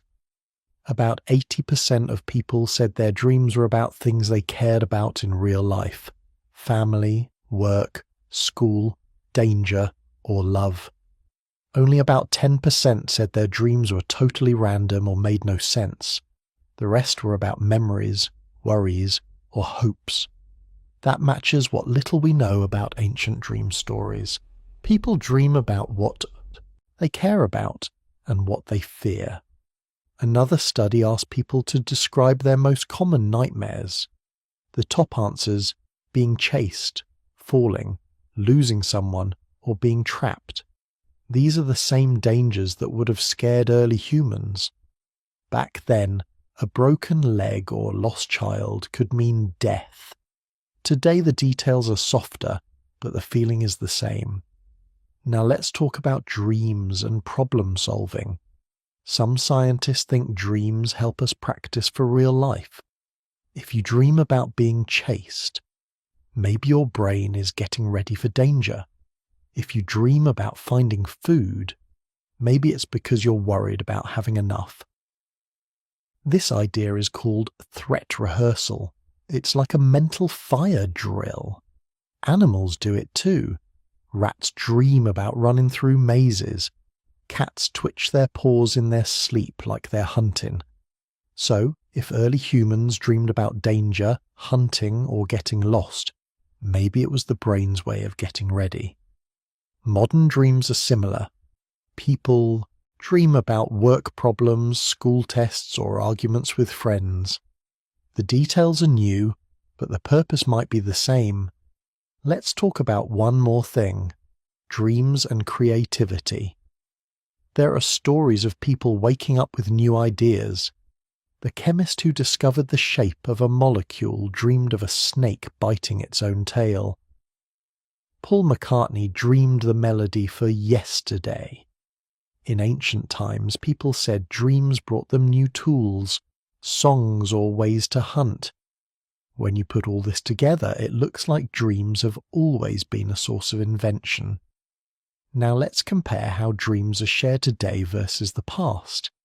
In earlier sections, we talked about how groups shared dreams and made them part of rituals.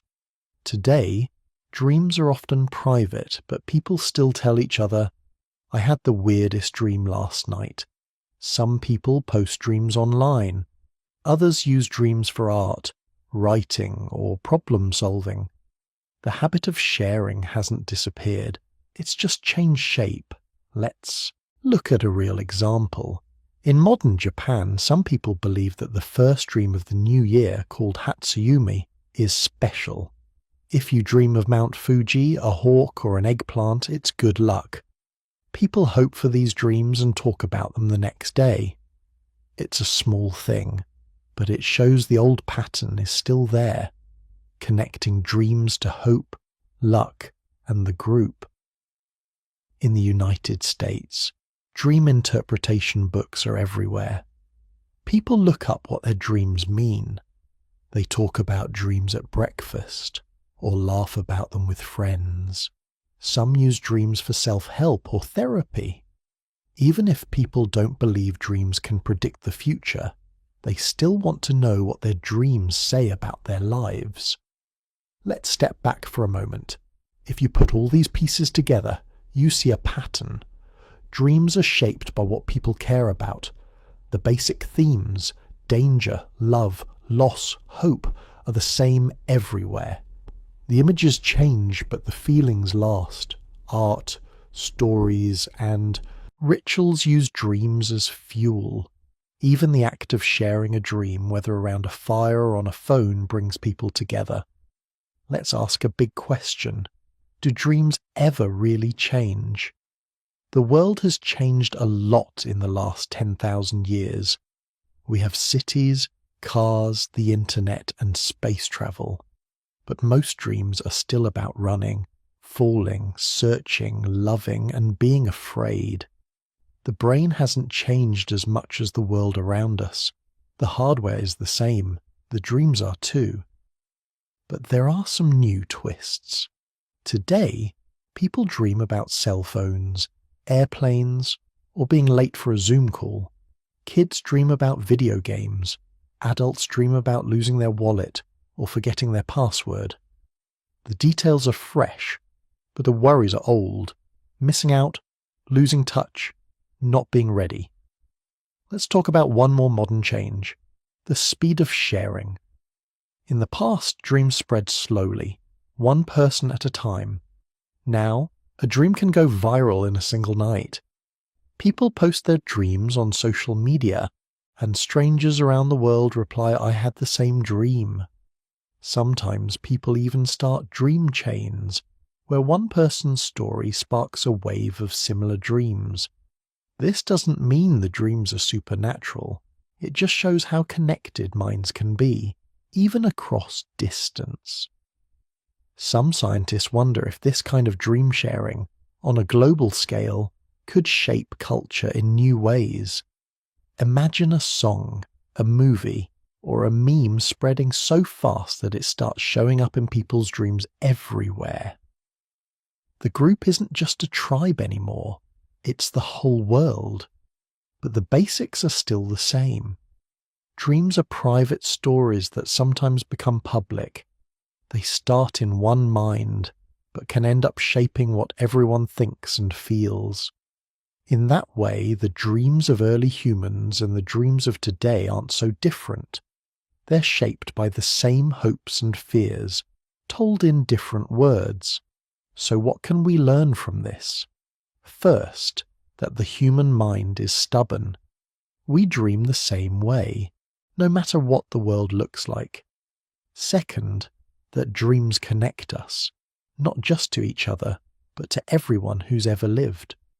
When you dream, You're joining a line that goes back thousands of years. And here's something else. Dreams remind us of what matters most. The fear of being lost, the joy of finding someone you love, the thrill of flying, even if it's just in your mind. These are the same feelings that shaped ancient stories, old paintings, and the first songs sung around a fire. Maybe that's why dreams have always been a source of mystery and wonder. They're proof that deep down people haven't changed as much as we think. Our clothes, our homes, our tools, those are new. But our dreams?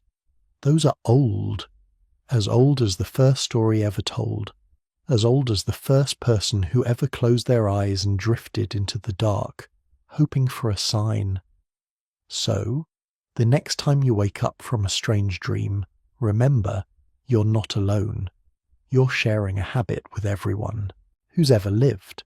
From cave painters to astronauts, from ancient shamans to modern teenagers, we're all dreamers. And maybe, just maybe, that's the real secret behind the power of dreams. They keep us connected, across time and space, through all the changes. They remind us that, at heart, we're all looking for the same things: safety, love, meaning, and a little bit of magic in the night. Now let's think about what all this means for the biggest mystery of all. Why do dreams feel so real? And why do they matter so much? That's where we'll go next. Here's where the whole thing gets strange. We spend all this time talking about what early humans dreamed about and how their dreams might match ours. The truth is, even after all the evidence, the research, and the endless comparisons, the mystery isn't solved. Not really. There's still a gap between what we know and what we feel. It's like looking through a fog at something moving on the other side. You can see the shape, but not the details. And that's where the big questions hide. Why do dreams feel so real when you're in them, yet so strange when you wake up? Why do some dreams shake you, or stick with you for years, while others fade before breakfast? Why do people sometimes dream the same thing, even when they live thousands of miles apart or in different centuries? There are theories, sure, but no final answers. Let's break it down. We know ancient people drew pictures on cave walls. We know they left behind carvings, painted patterns, and tiny statues, but we'll never know exactly what they saw in their sleep. All we have are guesses. Did the person who painted a lion on a cave wall actually dream of lions? Or was it just a story or a memory or a vision from someone else? We're looking at shadows and trying to find the person who made them. Modern science can track what happens in the brain during sleep. There are machines that measure waves and spikes. They show when someone is dreaming. But even today, no one can step inside another person's dream. You can ask them to describe it, but words always fall short. A dream feels huge inside your mind, but tiny when you try to explain it. The feelings slip away, the colours fade. Sometimes the dream was never about the images at all. It was about the feeling. That's the real mystery. Why do dreams matter so much to us? All through history, people have tried to answer that. Some said dreams were messages from the gods. Others thought they were windows into the future, or the voice of your heart, or just leftover noise from the brain. In ancient Egypt, people slept in temples hoping for a healing dream. In Greece, doctors listened to dreams to pick the right cure. In China, dreams were sometimes warnings, sometimes advice, sometimes just a visit from an ancestor. And today, some people say dreams are random. Others say they help us solve problems or deal with feelings we can't face when we're awake. But here's the thing. Nobody really knows. That's both frustrating and kind of wonderful. It means dreams are one of the last parts of life that science can't fully pin down. We can map the stars and split atoms, but dreams slip through our fingers. Every person who's ever lived has walked through that world alone. Let's look at some examples that keep the mystery alive. There are stories of people having the same dream on the same night, even though they never met. There are dreams that seem to predict the future, sometimes in small ways like knowing who'll call you, sometimes in bigger ways like warning about danger. Some people dream of places they've never seen, or people who don't exist. Other dreams are so real you wake up with tears on your face or sweat on your hands. Are these just tricks of the brain? Maybe. But nobody can explain why they feel so powerful, or why some dreams feel more true than anything in real life. Sometimes a dream can change the way you see the world. It can help you let go of old pain or see a problem in a new way, or remind you of someone you lost.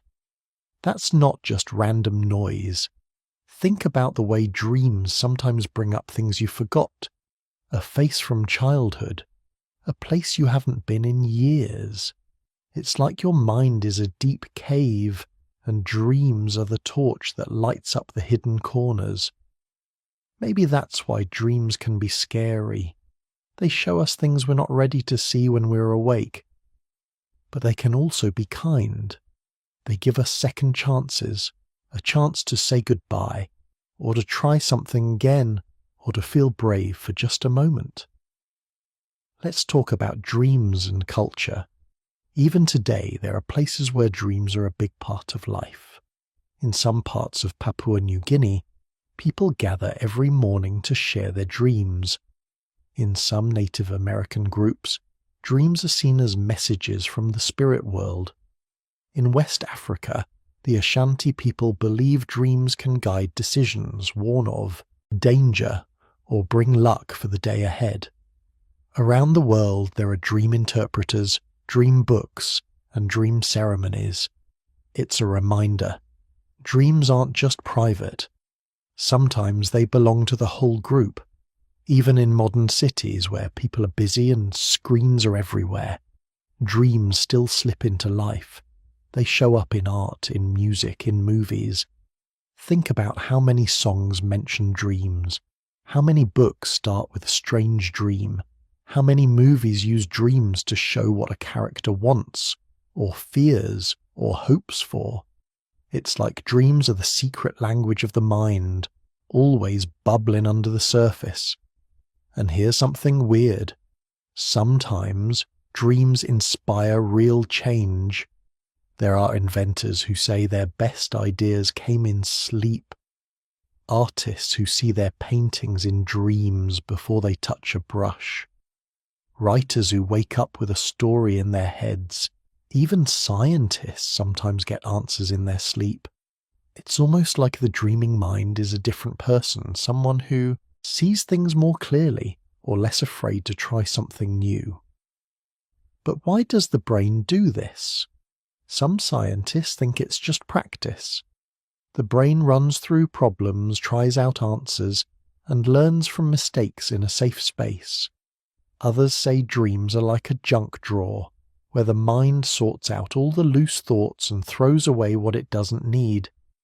But these ideas don't explain why dreams feel so meaningful, or why the same dream can haunt someone for years. Let's look at the other side. Some people almost never remember their dreams. Others remember everything, in bright colour and sharp detail. Some people have nightmares every night. Others float through happy scenes. Why is that? Nobody can say for sure. There are hints, age, stress, even what you eat can play a part. But the rules are never clear. Some people go years without a single dream they remember, then suddenly have one that changes everything. There's another piece of the puzzle. Some animals dream. 2. Watch a dog twitch in its sleep, or a cat move its paws like it's hunting. Scientists have watched rats run mazes in their dreams. Birds dream of songs. That means dreaming is older than humans. It goes back millions of years, maybe even before language. But only humans seem to tell stories about their dreams, or paint them on walls, or build rituals around them. Why is that? What does it say about us? Maybe dreams are part of what makes us human. Not just the act of dreaming, but the urge to share them, to turn them into art, or music, or legend. To gather round a fire and say, "You won't believe what I saw last night." It's possible that early humans built their first stories from dreams, the first myths, the first heroes, the first monsters, all born in the space between sleep and waking. That's why the mystery matters. It's not just about what we dream, but what we do with those dreams. The caves are long silent now, the fires have gone out, but the urge to wonder, to ask, what did that mean? That hasn't faded. Let's go one step deeper. Maybe dreams are a bridge. They link the past and the present, the living and the dead, the known and the unknown. When you dream about someone you lost, it's like they visit you for a moment. When you dream of a place you've never seen, maybe it's a message from your mind or something stranger. Maybe dreams are the place where time falls away, and everyone who's ever lived can meet for a little while. That's just one idea. There are others. Some people say dreams are nothing but random sparks, a side effect of sleep. Others say they're the key to the soul. Some think dreams are memories from another life. Others say dreams are just the leftovers of the day. The truth is, nobody has proof. But the questions keep coming. That's what makes the mystery so powerful. It's not the answers, it's the search. Every time someone wakes up and remembers a dream, the puzzle grows. Every time someone tries to paint what they saw, or write it down, or share it with a friend, the mystery deepens. And maybe that's the point. Maybe dreams aren't supposed to be solved. Maybe they're meant to keep us curious, to pull us forward, to make us wonder what else is out there. Maybe dreams are the part of us that never stops exploring. So the next time you wake up from a dream that makes no sense, or one that feels more real than life, remember, this is the mystery that links you to every human who's ever lived. There are questions we may never answer. Why do we dream? Why do they matter? What are they trying to tell us? Nobody knows for sure. Maybe we're not supposed to. But one thing is clear. Dreams are part of what makes life rich and strange. They are a reminder that even in the middle of the night, with nothing but darkness around you, your mind is still traveling, searching, hoping, and creating. That's something worth holding on to. The caves, the stories, the paintings, the songs. They all began in the world of dreams. That world hasn't gone anywhere. It's still waiting every night behind your closed eyes. And the mystery, it's still there, just out of reach, calling you back, night after night.